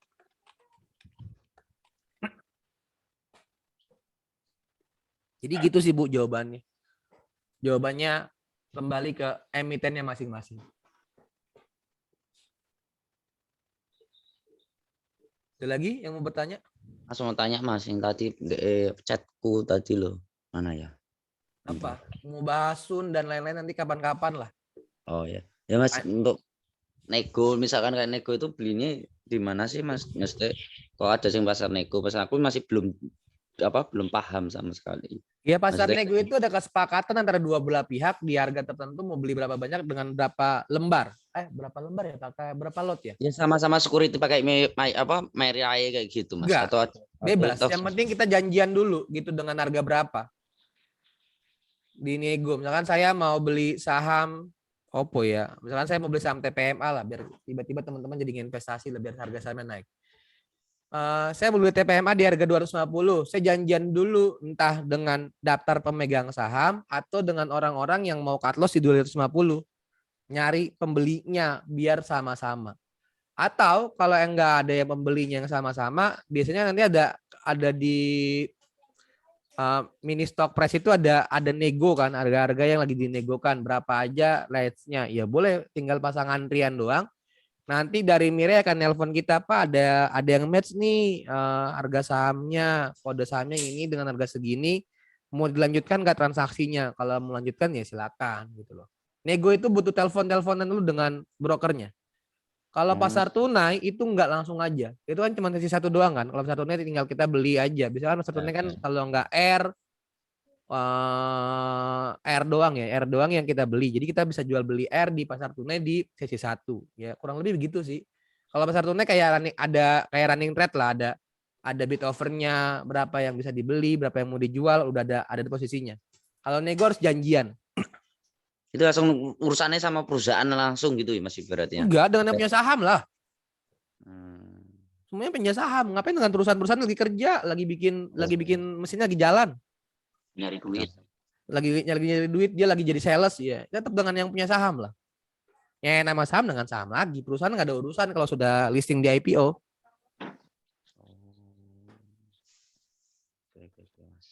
Makasih Mas. Yuk. Bu Ratna tadi gimana? Udah terjawab kah? Sudah Mas. Oke. Delala sing disebut bener kuwi emitene. Aku ya lagi ke situ kok. Ya sudah. Saya sudah tahu kok arahnya. Berarti ini koneksinya bagus. Saya tahu saham itu kenapa tiba-tiba naik 6% kan. Makasih. Oke. Mas, iki aku ada lihat kan bulan kemarin kan ada informasi HIL ya. Iya. Mau buyback, tapi sekarang harganya kan nggak gerak-gerak tuh. Iya, karena emang sengaja. Bisa jadi DPS-nya bikinin offer gede nggak mau dinaikin, Mas. Oh, padahal biar dia dapat di bawah. Iya, sampai tanggal 10 ini. Ya, terakhir tanggal 10 ya. Kita tunggu tanggal 10 dinaikin atau tidak gitu aja. Oh, berarti kalau kayak gini kita ada peluang untuk ngambil sekarang gitu ya? Ya, nggak tahu. Saya nungguan ada volume sih. Saya trading. Iya sih. Ya, nunggu ada volume. Kamu naikin kan siapa tuh habis buyback nanti dia pengen naik kan? Iya, tinggal nunggu ada volume aja sih, santai aja lah. Oh gitu ya. Tinggal masukin watchlist aja, HIL. Kalau ada volume naik, baik. Kalau nggak ada volume naik, lupakan. Selesai kan? Iya sih. Kita mau trading kan, kita kan nggak ikutin buybacknya. Oke. Sama apa? Cukup ya, sudah jam 7. Makasih teman-teman semua buat pagi hari ini. Walaupun nggak trading, soalnya nanti bingung jam 9 mau ngapain kan. Oke, makasih ya Mali. Yuk, Makasih Mas makasih Aldi. teman-teman buat hari Makasih, ini. Pak Nanti Aldi. di-upload kok rekamannya di YouTube-nya Cuan dari Saham. Makasih. Assalamualaikum warahmatullahi wabarakatuh. Waalaikumsalam warahmatullahi Warahmatullahi wabarakatuh. Jangan diambil.